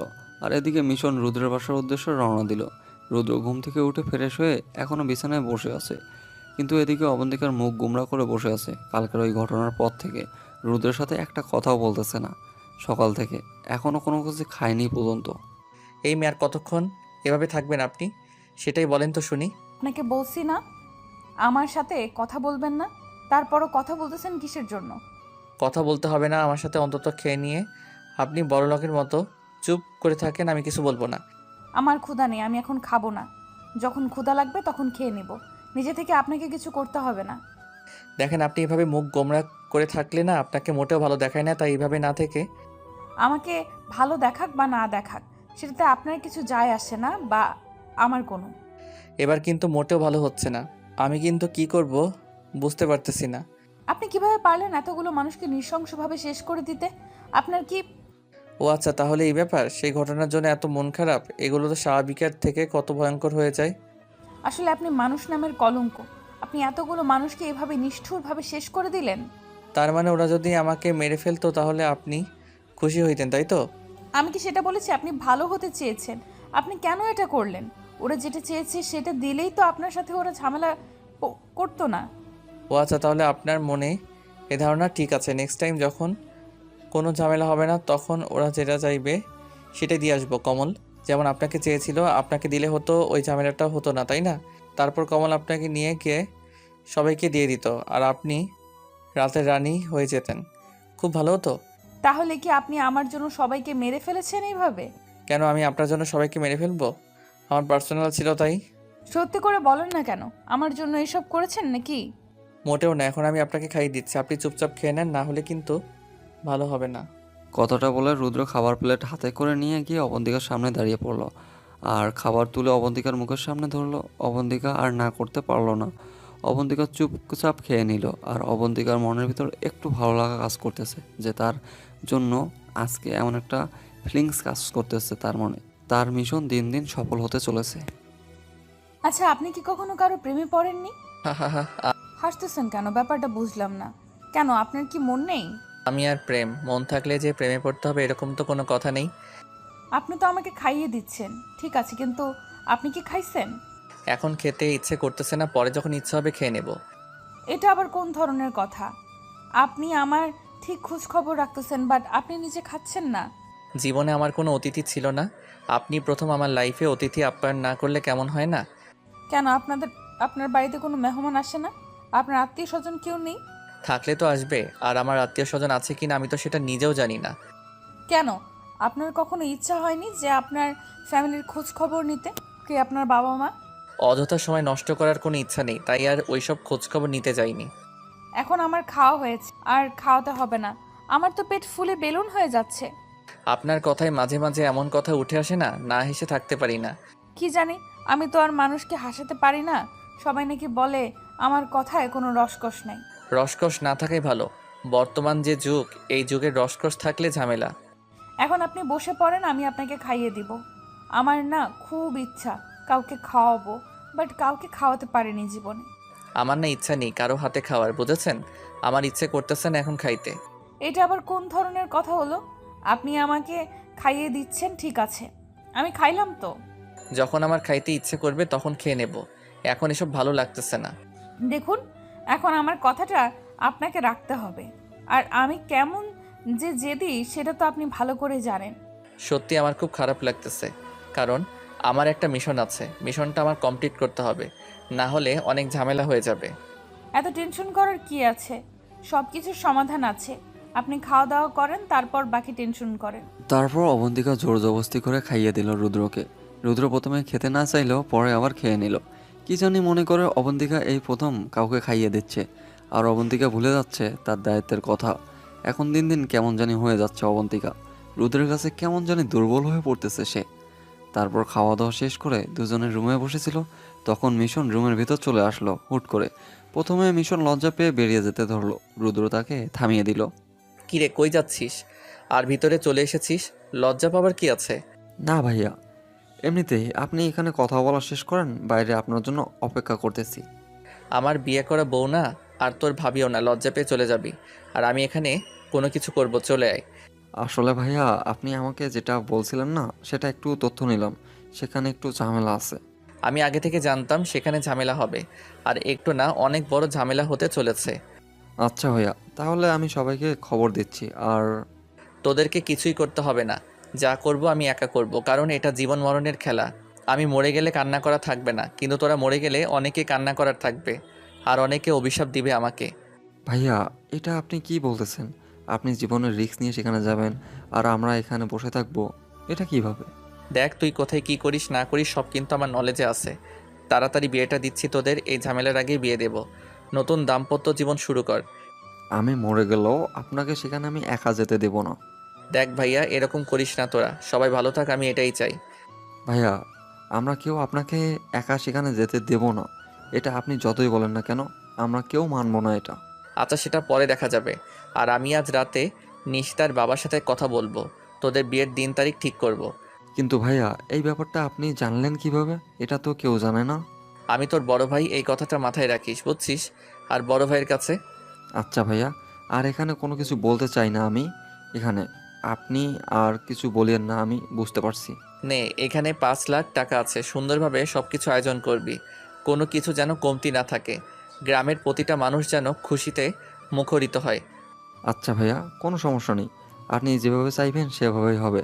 আমি সবাইকে খবর দিচ্ছি। আচ্ছা, এত লাফালাফি করা যাবে না কিন্তু, তাহলে কিন্তু শত্রুরাও জানতে পারলে ঝামেলা হয়ে যাবে। যা করবি চুপচাপ হুট করে আয়োজনটা শুরু হয়ে যাবে। ওকে ভাইয়া, আপনি যেভাবে বলবেন ঠিক সেভাবেই হবে, আমি যাচ্ছি। কথাটা বলে মিশন টাকাগুলো হাতে নিয়ে চলে গেল। তারপর তার ফ্রেন্ড সার্কেল মানে যারা একসাথে কাজ করে সবাইকে খবর দিল। সবার হাতে টাকা ধরিয়ে দিল, প্রতিটা মানুষকে টাকাগুলো দিতে বলল। গ্রামে প্রায় 500 মানুষ বসবাস করে। সবাই সুন্দরভাবে টাকাগুলো বন্টন করে দিল এবং সবাইকে বিয়ের দাওয়াত দিল। এই গ্রামে যত মানুষ থাকে সবাই রুদ্র নিজের ছেলের মতো ভালোবাসে, কেউ ভাইয়ের মতো, কেউ বা চাচার মতো। যার সম্বন্ধ যেমন সেভাবেই সবাইকে আপন করে নিয়ে আসে রুদ্র। তখন আপনি কিসের মিশনের কথা বললেন? আর সেখানে আপনি একাই যাবেন? এটা বলা যাবে না, বাট এটাতে অনেক রিস্ক আছে, তাই আমি একাই যাব। আমি মরে গেলে আমার পাশে কান্না করার কেউ থাকবে না, কিন্তু ওরা যদি কেউ মারা যায় ওদের ফ্যামিলি আছে। আপনি যদি জানেন আপনি সেখানে গেলে মারা যাবেন, তাহলে কেন আপনি সেখানে একাই যাবেন? আমি যদি মারা যাই না, সেখানে সবাইকে নিয়ে মারা যাব, কিন্তু এই বাকি গ্রামের মানুষগুলো সবাই সারা জীবন বসে খেতে পারবে। আপনি বেঁচে থাকলেও তো তারা সারা জীবন বসে খেতে পারবে, তাই না? আপনি তো তাদের উপার্জন করে খাওয়াতে পারবেন। পুলিশের যে চাপ পড়েছে আমার উপর, কখন যে কি হয় আমার, আর এদিকে যে আমার শত্রু বাহিনীর হাতে কখন মরে যায়, ঠিক আছে? আমার পুলিশকে এত ভয় পাচ্ছেন কেন? আর আপনার শত্রু বাহিনী তো সুযোগ পেলে আপনাকে মেরে ফেলবে। পুলিশের কাছে আমি অবৈধ কাজ করি, তারা তো আর জানে না যে আমি কেন অবৈধ কাজ করি, কেন এই পথে আছি। আপনি বুঝিয়ে বলে অবশ্যই তারা বুঝবে। আইন তো সবার কাছেই সমান, তাই না? সেই সুযোগটা দিলে তো আমি তাদেরকে বলবো, তাই না? সেই সুযোগটা কিন্তু তাদের সামনে পাবোই না। আপনি চেষ্টা করলে কিন্তু সব কিছুই করতে পারবেন। যেহেতু চেষ্টা করে এতগুলো মানুষকে খাওয়াতে পারেন, তো এটাও করতে পারবেন। সেটা পরে দেখা যাবে, আগে সবাইকে হাসি খুশি রাখি, পরেরটা পরে দেখাবো। আমাকে বাইরে নিয়ে যাবেন? আমি দিনের বেলায় গ্রামটা ঘুরে দেখতে চাই। আপনাকে দেখে মনে হয় না আপনি এই গ্রামে ঘুরতে পারবেন, কারণ আপনার যদি কোনো শত্রু দেখে ফেলে। আপনি সাথে থাকলে আমি ভয় পাই না। আপনার সামনে থেকে আমাকে নিয়ে যাবে এমন হ্যাডাম কারোর কাছেই নেই। আমাকে এত বিশ্বাস করা কিন্তু মোটেও ঠিক হচ্ছে না, কখনো আমি পোল্টিবাজি করি ঠিক নেই। এরকম কথা বলতেছেন কিসের জন্য? পোল্ট্রিবাজি করবেন মানে? মানুষ স্বার্থের জন্য সব কিছু করতে পারে। আপনি যেমন আপনার জীবন রক্ষার স্বার্থে এখানে এসে থাকতেছেন না, আমার হয়তো জীবন রক্ষার স্বার্থে আপনার সাথে বেইমানি করতেই পারি। আপনি এসব কি কথাবার্তা বলতেছেন? আমার সাথে বেইমানি করবেন? আমি কি আপনার কোনো ক্ষতি করেছি? ক্ষতি না করলে যে বেইমানি করবেন এটার কোনো গ্যারান্টি আমি আপনাকে দিতে পারবো না, তাই আমি যতদিন ভালো আছি ততদিন ভালো, খারাপ হওয়ার আগে আপনি এখান থেকে চলে যাওয়াই ভালো হবে। আপনি কি জীবনে কখনো ভালো হবেন না? কবে যে মরে যায় সেই হিসাবটাই রাখি না, আবার ভালো হওয়ার হিসাব কখন রাখবো শুনি? মানুষ চাইলে সব কিছুই করতে পারে, বুঝছেন? আপনি যদি চান তাহলে ভালো হতে পারবেন, জীবনযাপন সুন্দরভাবে করতে পারবেন। আপনি জানেন, আইনের লোকেরা গ্রামকে সিন্ডিকেট গ্রাম বলে অভিহিত করে। তারা এই গ্রামকে উড়িয়ে দিতে চায় মানচিত্র থেকে। এই গ্রামের প্রতিটা মানুষকে তারা নৃশংসভাবে মারতে চায়, জানেন আপনি? এটা কেন করবে তারা? আমি বুঝতেছি না। আপনার কি মনে হয় প্রতিটা পুলিশই ভালো, বা প্রতিটা আইনের লোক ভালো? আপনার কি মনে হয় জনগণ সবাই ভালো, আইনের লোক সবাই ভালো? আমি সেটা বলতেছি না, কিন্তু ভালো হওয়ার চেষ্টা করলেও কিন্তু সব কিছু থেকে বেরিয়ে এসে ভালো হওয়া যায় নিজের চেষ্টায় থাকলে। এসব কথা বাদ দেন তো, চলেন আপনাকে আমার গ্রামটা দেখিয়ে নিয়ে আসি। আমি গোসল করব, কিন্তু গোসল করার পর পরবো কি? আমার তো কোনো জামা কাপড় নেই। আচ্ছা, এই কথা আপনি গোসল করেন, গোসল করা শেষ করে দেখবেন আপনার জামা কাপড় এখানে এসে উপস্থিত। আমি গোসল করে ভিজে কাপড় এখানে আসবো আপনার সামনে? আপনি পাগল হয়েছেন, তাই না? সমস্যা কি? রাতে মনে হয় আমাদের মাঝে কিছু হয়নি, সব কিছুই হয়ে গিয়েছে। আপনার কি আমি দেখি নাই বলেন তো? আমার মনে হয় লজ্জা শরম কোনো কিছু নাই, তাই না? দেখেছেন যেহেতু সব কিছু এসে দাঁড়িয়ে থাকবো সামনে, তাই না? এত লজ্জাপতি হলে চলবে না, যেটা বলতেছি সেটাই করেন। আপনি গোসল করতে চান, আমি যাচ্ছি। আপনি গোসল করতে যান, আমি যাচ্ছি, এর মানে কি আপনি আমার সাথে গোসল করবেন? করলাম, সমস্যা কি? আপনার কোনো সমস্যা আছে? আপনি গোসল করতে যাচ্ছেন, আমি যাচ্ছি। আপনার মাথা ঠিক আছে? আমি করব আপনার সাথে গোসল? রুদ্র আর অবন্তিকাকে একটা কথা বলতে দিল না। অবন্তিকাকে কোলে তুলে নিয়ে বাথরুমে চলে আসলো। অবন্তিকা অবাক, রুদ্র কি করতেছে। অবন্তিকা তার হাত দিয়ে ছোটাছুটি করতেছে, কিন্তু রুদ্র ছেড়ে দিচ্ছে না। তারপর রুদ্র শাওয়া ছেড়ে দিল আর অবন্তিকাকে শক্ত করে জড়িয়ে ধরে আছে। কাক ভেজার মতো দুজনে সেখানে দাঁড়িয়ে ভিজতেছে। অবন্তিকা নড়াচড়া করতেছে, কিন্তু রুদ্র তাকে নড়তেও দিচ্ছে না। অবন্তিকার যে কি একটা অবস্থা, অবন্তিকা বক বক করে যাচ্ছে, কিন্তু রুদ্র কানে নিচ্ছে না। রুদ্র শুধু ফিল করতেছে এখন রুদ্রের জীবনে কোনো মেয়ে আসেনি এভাবে তাকে অধিকার দেখিয়ে কথা বলবে, এরকম কোনো মেয়ে আসেনি তার লাইফে। অবন্তিকা প্রথম মেয়ে। প্রায় 30 মিনিটের মতো দাঁড়িয়েছিল, প্রচণ্ড ঠান্ডা লেগে গিয়েছে। হাসি দেওয়া শুরু করলো অবন্তিকা। তখন রুদ্রের হুঁশ ফিরে আসলো আর শাওয়ার বদ্ধ করে দিল। তারপর আবার ওখান থেকে কোলে করে নিয়ে বাইরে নিয়ে আসলো। আর বাইরে এসে অবন্তিকা তো বড় অবাক, এগুলো কীভাবে আর এইখানে এত তাড়াতাড়ি কেমনে সম্ভব। বিয়ের আয়োজন কেমন চলতেছে? সব কিছু ঠিকঠাক তো? হ্যাঁ ভাইয়া, সব কিছু ঠিকঠাক চলতেছে, কোনো সমস্যা নেই। আর সবাই খবর পেয়ে গিয়েছে। রাতে হুট করে আয়োজনটা শুরু করবি, বুঝেছিস? যাতে করে কেউ বুঝে ওঠার আগে আয়োজনটা শেষ হয়ে যায়, সকাল অবধি। আচ্ছা ভাইয়া, আপনি হুট করে আবার দিন তারিখ পরিবর্তন করলেন কেন? এত এগিয়ে নিয়ে আসলেন কেন? তুই যদি এত বুঝতে পারতি তাহলে আজকে আমার জায়গায় তুই থাকতি, আমি না। আচ্ছা ভাইয়া, আমার ভুল হয়েছে এটা আপনাকে বলা। আমি এখন যাচ্ছি, বাকি কাজগুলো শেষ করতেছি। ভাই শোন, তোর সাথে আমার কিছু কথা আছে। আচ্ছা ভাইয়া বলেন, সমস্যা নেই, কি বলবেন না? তোর যত কথা আছে আমি পরে শুনে নেব যদি সময় পাই। কি বলছেন ভাইয়া, বুঝতে পারতেছি না। কিসের সময় পাই নাই পাই এইগুলো কি বলছেন আপনি? দেখ, তুই বিয়ে করতেছিস ভালো কথা, সবাইকে নিয়ে সুখে শান্তিতে থাকবি। আর আমি যদি এই গ্রামে না থাকি তাহলে সবাইকে একসাথে করে রাখবি সব সময়। আমার জায়গাটা তুই ধরে রাখবি। ভাইয়া দেখেন, এরকম কোনো কিছু করবেন না ভাইয়া, তাহলে আমি আমি নিজেই শেষ করে দেব ভাইয়া। আমরা ভালো থাকতে পারবো না ভাইয়া আপনাকে ছাড়া। তোকে আমার সব কথা বলে দিলাম, তুই এই কথাটা কাউকে বলবি না। আর সব থেকে বড় কথা হচ্ছে আমি তোর বিয়েতে কতক্ষণ সময় দিতে পারবো জানি না, বাট আমি ভাইয়া প্লিজ এরকম কোনো কিছু করবেন না ভাইয়া। আমার আমরা আমরা আমরা সবাই আপনার জন্য অপেক্ষা করবো ভাইয়া। আপনি ফিরে আসবেন ভাইয়া আমার কাছে, আমাদের কাছে। বাদ দে, তুই তোর মতো মজা কর। আর আমি মনে করবি যে তোর বড় ভাইয়া সবসময় তোর পাশে আছে, সবসময় থাকবে। মিশন কোনো কথা বলতে পারতেছে না, তার মুখ দিয়ে কোনো কথা বের হচ্ছে না, চোখ দিয়ে পানি গড়িয়ে পড়তেছে। কারণ মিশন খুব ভালো করে জানে সেই জায়গাটা কতটা বিপজ্জনক, সেখান থেকে ফিরে আসা কতটা ইম্পসিবল। মিশন এটাও ভালো করে জানে কেন রুদ্র তাদেরকে সেখানে নিয়ে যাচ্ছে না। সেখানে গেলে কম করে 10 থেকে 15 জনকে মারা যেতে হবে। আর রুদ্র কারোর সাথে কোনো প্ল্যান শেয়ার করেনি সেখানে একা কী করবে না করবে। তারপর মিশন কোনো কথা না বলে চুপচাপ সেখান থেকে চলে গেল মনে কষ্ট নিয়ে। আর রুদ্র মুচকি হাসি দিয়ে মিশনের নতুন দাম্পত্য জীবনের জন্য শুভকামনা জানিয়ে বিদায় দিল। আজকে আপনাকে আমি একটা সত্য কথা বলতে চাচ্ছি, যেটা শোনার জন্য হয়তো আপনি প্রস্তুত না। মানে বুঝতে পারলাম না, কি বলতে চাচ্ছেন আপনি আবার আমাকে? সেটা হলো, আজকে মিশন আর নিশিতার বিয়ে হতে যাচ্ছে। তাদের বিয়ের ডেটটা এগিয়ে নিয়ে আসা হয়েছে। সবাইকে তো অন্য ডেটে বিয়ের দাওয়াত দেওয়া হয়েছে, তাহলে তারা কিভাবে খবর পাবে? সেটা নিয়ে আপনাকে টেনশন করতে হবে না, আপনি আপনার মতো নিজেকে তৈরি করে রাখুন বিয়েতে যাওয়ার জন্য। আপনি না কখন কি করেন কাউকে জানান না, আর পরে সবাই। এত বেশি কথা মোটাও ভালো লাগতেছে না। আর কথা হচ্ছে যে আমি হয়তো রাত্রে আপনাকে সময় দিতে পারবো না। আপনাকে আমার কিছু ছোট ভাই প্রোটেকশন দিবে, কেউ আপনাকে কোনো ডিস্টার্ব করবে না। কেন? আপনি কোথায় যাবেন আর আপনি সেখানে থাকবেন না? আমার এলাকাতে বিয়ে বলে কথা, আমাকে তো একটু এলাকাটা দেখা লাগবে, দেখাশোনা করা লাগবে। হয়তো আমি সেভাবে সময় দিতে পারবো না, বাট মাঝে মাঝে এসে দেখে যাব। আচ্ছা ঠিক আছে, তাহলে আপনি ফ্রেশ হয়ে আসুন, আপনার জন্য খাবার রেডি করি। আপনি না নিজের হাতে খেতে পারেন না, তাহলে আপনি রান্না করলেন কিভাবে আর আমার জন্য? নিজে খেতে পারি না এটা সত্যি, কিন্তু রান্না তো করতে পারি। এটা তো বলিনি যে রান্না করতে পারি না। আপনার মাঝে আর কত কি লুকায়িত আছে আমি নিজেও জানি না। আপনার মাঝে যে কি কি আছে। আমার মাঝে আরো অনেক কিছু স্পেশাল আছে, যেটা সময় হলে তারপর দেখতে পারবেন।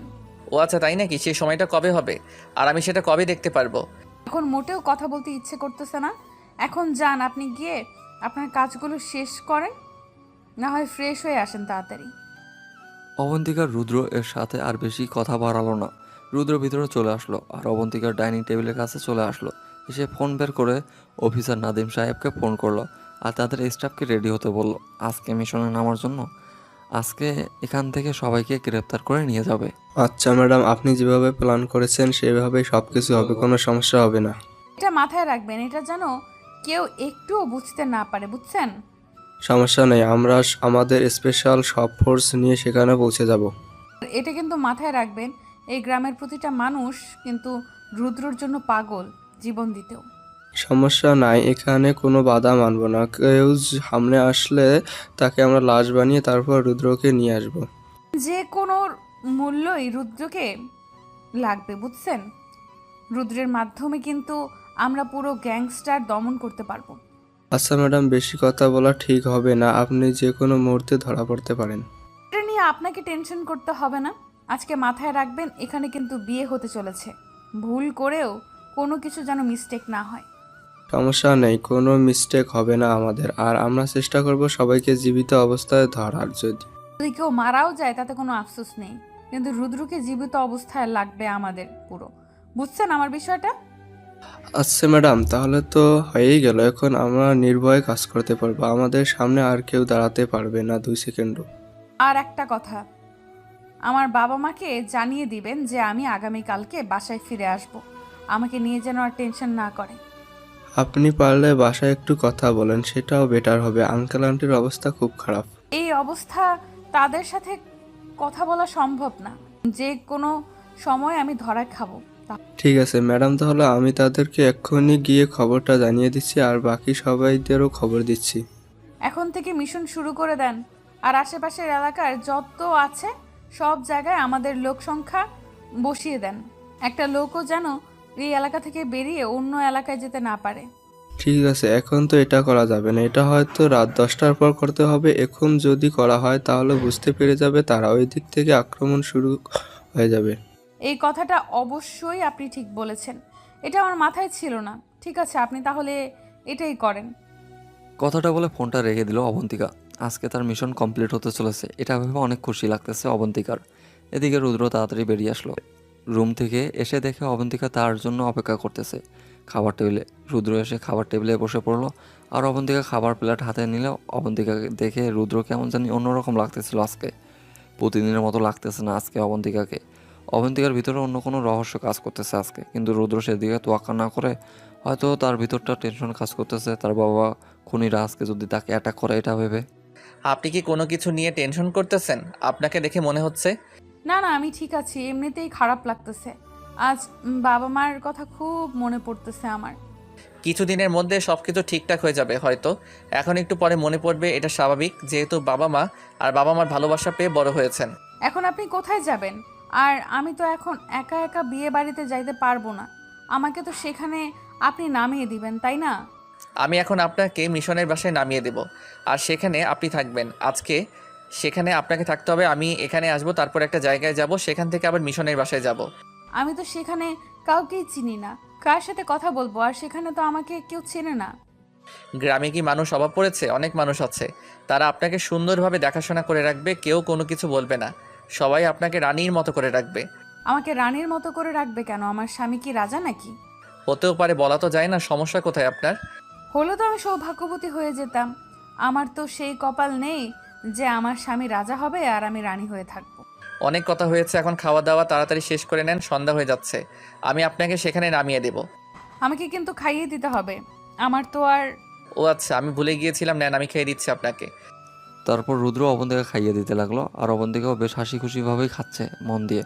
কোনোভাবে বুঝতে দিচ্ছে না যে আজকে অবন্তিকা তার আসল রূপে বেরিয়ে আসতে চলেছে রুদ্রের সামনে। আর রুদ্র মনে মনে ভাবতেছে হয়তো আজকে অবন্তিকা শেষবারের মতো দেখতেছে, এরপর হয়তো তাদের জীবনে আর দেখা না হতেও পারে। রুদ্র খুব ভালোভাবে জানে সেখানে গেলে ফিরে না আসতেও পারে, বলা তো যায় না, ভাগ্যে যদি থাকে তাহলে ফিরে আসতেও পারে। খাওয়া দাওয়া শেষ করে দুজনে বেরিয়ে পড়লো অবন্তিকার মিশনের বাসায় নামিয়ে দিল রুদ্র। তারপর রুদ্র বেরিয়ে পড়লো আর মিশন নদীর ধারে এসে একটা নৌকা করে নদী পার করে সাগর চলে আসলো। ছোট একটা জাহাজে করে সাগরের একটা বড় দ্বীপে এসে পৌঁছালো। ভাই, এখানে তো ঝামেলা লেগে গেছে। সবাই এসে উপস্থিত হচ্ছে এখানে, বড় গ্যাঞ্জাম হবে তাই। চুপ করে থাক, আমি সেখানে এসেছি, কাউকে বলবি না, বুঝছিস? ভাই, না বলে উপায় নেই ভাই। আপনাকে যে কোনো সময় কেউ দেখে ফেললে ঝামেলা হয়ে যাবে ভাই। তার থেকে আগে থেকে বলে দাও, ভালো হবে। আমি যেভাবে বলতেছি সেভাবে কাজ কর, বেশি কথা বলবি না। চুপ থাকতে বলছি, চুপ থাক। আচ্ছা ভাই, আপনি যেভাবে বলবেন সেভাবে, কিন্তু ভাইয়া একটু। নিজুম পুরো কথাটা বলতে পারলো না, তার আগে গোলাগুলি শুরু হয়ে গেল চারিদিকে। ভয়াবহ অবস্থা, কে কাকে মারতেছে, কে কাকে কি করতেছে। সেই সময় রুদ্র তার সেই গ্যাংস্টার রূপে ফিরে আসলো। নিজুম অবাক দৃষ্টিতে সেই দিকে তাকিয়ে রইল। এই রূপে কখনো সে সামনাসামনি রুদ্রকে দেখেনি, শুধু শুনে এসেছে। আজকে শুধু নিজুমের সৌভাগ্য হলো রুদ্রের এই অবস্থা দেখার। তারপর রুদ্র তার অগ্নি তাণ্ডব চালাতে লাগলো। চালাইতে চালাইতে অনেক ক্লান্ত সে। সারা রাত শেষ হয়ে ভোরের আলো চারিদিকে ছড়িয়ে পড়তেছে, তাও মিশন শেষ হচ্ছে না। এক অবস্থায় এসে জাহাজে আগুন লেগে গেল। চারিদিকে দাউ দাউ করে আগুন চলতেছে, টাকাগুলো জ্বলে পুড়ে ছাই হয়ে যাচ্ছে। যে যার জীবন বাঁচাতে ব্যস্ত, সবাই সবার জীবন নিয়ে পালিয়ে যাওয়ার জন্য সাগরে লাফিয়ে পড়তেছে জীবন বাঁচানোর জন্য। কিন্তু রুদ্র এখনও জাহাজের ভিতরেই আছে। নিজুম তাদের ছোট জাহাজটা নিয়ে বড় জাহাজের কাছে সাইডে গিয়ে দাঁড়িয়ে আছে আর রুদ্র ওপর থেকে টাকার বস্তাগুলো নামিয়ে দিচ্ছে। রুদ্র ক্লান্ত শরীরে টাকার বস্তা নামিয়ে দিতে দিতে অনেক ক্লান্ত হয়ে পড়লো। শেষ পর্যন্ত তাদের ছোট জাহাজটা টাকায় ভর্তি হয়ে গেল। রুদ্র নিজুমকে চলে যেতে বলল, কিন্তু নিজুম চলে যাচ্ছে না রুদ্রকে ছাড়া। সে যাবে না, কিন্তু রুদ্রর কথা শুনে ভয় পেয়ে চলে গেল। না হলে নিজুমকে মেরে ফেলবে এই ধমকি দিয়েছে নিজুমকে। নিঝুম কিছু দূর চলে যেতেই জাহাজে বিস্ফোরক ফেটে গেল আর পুরো জাহাজটা দাউ দাউ করে চলে গেল আর নিঝুম কান্নায় ভেঙে পড়ল। রুদ্র তাহলে কি জাহাজেই পুড়ে ছাই হয়ে গেল? এইখান থেকে কেউ নড়াচড়া করবি না, নড়াচড়া করবি তো মরবি, বুঝেছিস? সোজা হয়ে যে যেখানে সেখানেই থাক। আপু, আপনি পুলিশ অফিসার? আপনি ছদ্মবেশে ছিলেন ভাইয়ার কাছে? তোদের মতো জানোয়ারকে ধরার জন্য মাঝে মাঝে আমাদের মতো কিছু পুলিশ অফিসারকে বাধ্য হতে হয়। আপনি আমাদেরকে ভুল বুঝতেছেন। আপনি আমাদের সাথে এতদিন থেকেও আমাদের উপর আপনার ভুল ধারণাটা যায়নি। তোদের মতো কুত্তাদের আমার খুব ভালোভাবে চেনা আছে, যারা মানুষকে মানুষ মনে করে না, মেরে ফেলতে দ্বিধা বোধ করে না। আপনি সম্পূর্ণ ভুল ভাবতেছেন। এটা করবেন না, এটা করলে অনেক বড় ক্ষতি হয়ে যাবে। আর রুদ্র ভাইয়া যদি জানতে পারে? তোর রুদ্র ভাই কবে মারা গিয়েছে, এতক্ষণ বেঁচে আছে তুই ভেবেছিস? তোর রুদ্র ভাই তো কখন মরে গিয়ে ভূত হয়ে পড়ে আছে, কোথায় গিয়ে দেখ। ও আচ্ছা, যদি তাই হয়ে থাকে আপনি আমাদের এখান থেকে নিয়ে যেতে পারবেন না। আপনার লাশ এখান থেকে যাবে। তাহলে দেখা যাবে আজকে চোর পুলিশের মধ্যে কে জয়ী হয়, তোরা নাকি আমরা। রুদ্র ভাই আপনাকে ভীষণ পছন্দ করতো আর নিজের থেকেও হয়তো আপনাকে একটু বেশি প্রাধান্য দেওয়া শুরু করেছিল। আর আপনি এর মাঝে আপনার আসল রূপে ফিরে আসলেন। এখানে সব রহস্য আমার কারণে, আমি সবাইকে ফাঁসিয়েছি। এখানে আমি সবাইকে প্ল্যান করে এখানে নিয়ে এসেছি। আপনি কাজটা মোটেও ঠিক করেননি, এজন্য আপনাকে পস্তাতে হবে। এমনকি আপনার জীবনটাও যেতে পারে। কথাটা বলে মিশন ইশারা করলো আর চারদিকে গোলাগুলি শুরু হয়ে গেল এবং গোলাগুলির আওয়াজকে কোথায় মরে পড়ে রইল কেউ বেঁচে রইল না। হাতে গোনা কয়েকজন বেঁচে আছে। স্নাইপার স্পেশালিস্ট বাইরে থেকে পুলিশের অনেক সাপোর্ট করেছে, যার জন্য খুব তাড়াতাড়ি রুদ্র এবং আত্মীয় স্বজনের মানে গ্রামের লোকেরা মৃত্যুর কোলে লুটে পড়ল। অবন্তিকা মিশন এবং নিশিতাকে মারতে চায়নি, কিন্তু পিছন থেকে গুলি এসে মিশন এবং নিশিতার বুকে আঘাত করলো আর বুক থেকে তাজা রক্ত গড়িয়ে পড়তে লাগলো। মিশন এবং নিশিতা নতুন দম্পতি তাদের ভালোবাসার শেষ নিঃশ্বাস ত্যাগ করলো, অপেক্ষা করতে লাগলো। আমাকে ক্ষমা করে দিস পাগলি, তোকে আমার ঘরে নিতে পারলাম না। আমার এক ফোঁটাও কষ্ট হচ্ছে না জানিস, কারণ আমরা রুদ্র ভাইয়ের জন্য জীবন দিচ্ছি। রুদ্র ভাই আমাকে সারা জীবন বেঁচে থাকার জন্য একাই মিশনে গেল। সেই রুদ্র ভাই হয়তো জানেই না তার ছোট ভাইটা এভাবেই শেষ হয়ে গেল। হয়তো আমরা দুজন একে অপরের জন্য তৈরি ছিলাম না, আর আমাদের ভাগ্যের লেখা ছিল না। এরকমই ছিল। আমাকে ক্ষমা করে দিও প্রিয়, কারণ আমি তোমার হতে পারলাম না তোমার সাথে সারাটা জীবন পার করতে। আমাদের মতো মানুষের কোনো মূল্য নেই সমাজে। সবাই ভাবে আমাদের কোনো ফিলিংস নেই। আমরা সবসময় মানুষ খুন করি, কিন্তু কেন খুন করি তার পিছনের রহস্য কেউ জানতে চায় না। সমাজে কেন গ্যাংস্টার তৈরি হয়? বড় লোকদের জন্য। এই বড় লোকেরা যদি গরিবদের সাহায্য করতো তাহলে সমাজে কখনো গ্যাংস্টার তৈরি হতো না। এই সমাজে বড়লোকরা সব থেকে বড় গ্যাংস্টার। তারা গ্যাংস্টার তৈরি করে, তারাই সব কিছু কন্ট্রোল করে। তাদের কিছু হয় না, কিন্তু মরতে হয় আমাদের মতো পাবলিকদের। ভালো থেকো প্রিয়। পরে দেখা হবে তোমার সাথে, আমার মিলন হবে তোমার সাথে আমার পরে। কথাটা বলে নিশিতা আগে মৃত্যুর কোলে ঢুলে পড়লো। কিছুক্ষণ পর মিশন শেষ নিঃশ্বাস ত্যাগ করলো। তাদের ভালোবাসার দেওয়া প্রতিশ্রুতি এখানে এই নিমিষের মাঝেই শেষ হয়ে গেল। নিমিষেই গ্রামটা হাহাকারে পরিণত হলো। চারদিক থেকে যত পুলিশ ছিল সবাই একে একে ঘিরে ধরলো গ্রামটাকে। তারপর সবাইকে ধরে ধরে মেরে ফেললো, আর যারা বেঁচে ছিল তাদেরকে ধরে জেলে নিয়ে যাওয়া হলো। তাদের ধরে জেলে নিয়ে যাচ্ছে, কিন্তু রুদ্রর কোনো খোঁজ পেল না। অবন্তিকা ধরে নিয়েছে রুদ্র সেই মিশনে মারা গিয়েছে। যদি মারা না যেত তাহলে এতক্ষণে ফিরে আসতো। তারপর অবন্তিকা যে মানুষগুলো জীবিত ছিল সবাইকে কারাগারে নিয়ে যাওয়ার জন্য আদেশ করলো, আর সবাই গ্রেপ্তার করা হলো। তারপর সবাই সবার জায়গায় চলে গেল। মিশনের দিকে তাকিয়ে অবন্তিকা একটু মন খারাপ হলো, কারণ নিশিতা আর মিশন নতুন দম্পতি ছিল। তাদের জীবন শুরু করতে গিয়ে তাদের এই পৃথিবী থেকে বিদায় নিতে হলো। এটা ভেবে অবন্তিকার একটু খারাপ লাগতেছে, কিন্তু নিজেকে সে মানিয়ে নিচ্ছে। তারপর সবাই চলে গেল। গ্রামটা শ্মশান হয়ে পড়ে রইল। রুদ্রের যখন গ্রাম ফিরল তখন সে দেখে একটা নদীর চরে কোনোভাবে বেঁচে আছে। তারপর সেখান থেকে একটু নৌকা করে তার বাসার উদ্দেশ্যে রওনা দিল। আর গ্রামে প্রবেশ করে তার মাথা খারাপ হয়ে গেল। এসব কি নিঝুম? আর তোকে আমি আগে পাঠিয়ে দিয়েছিলাম, আর এগুলো কি? গ্রাম এরকম হয়েছে কেন?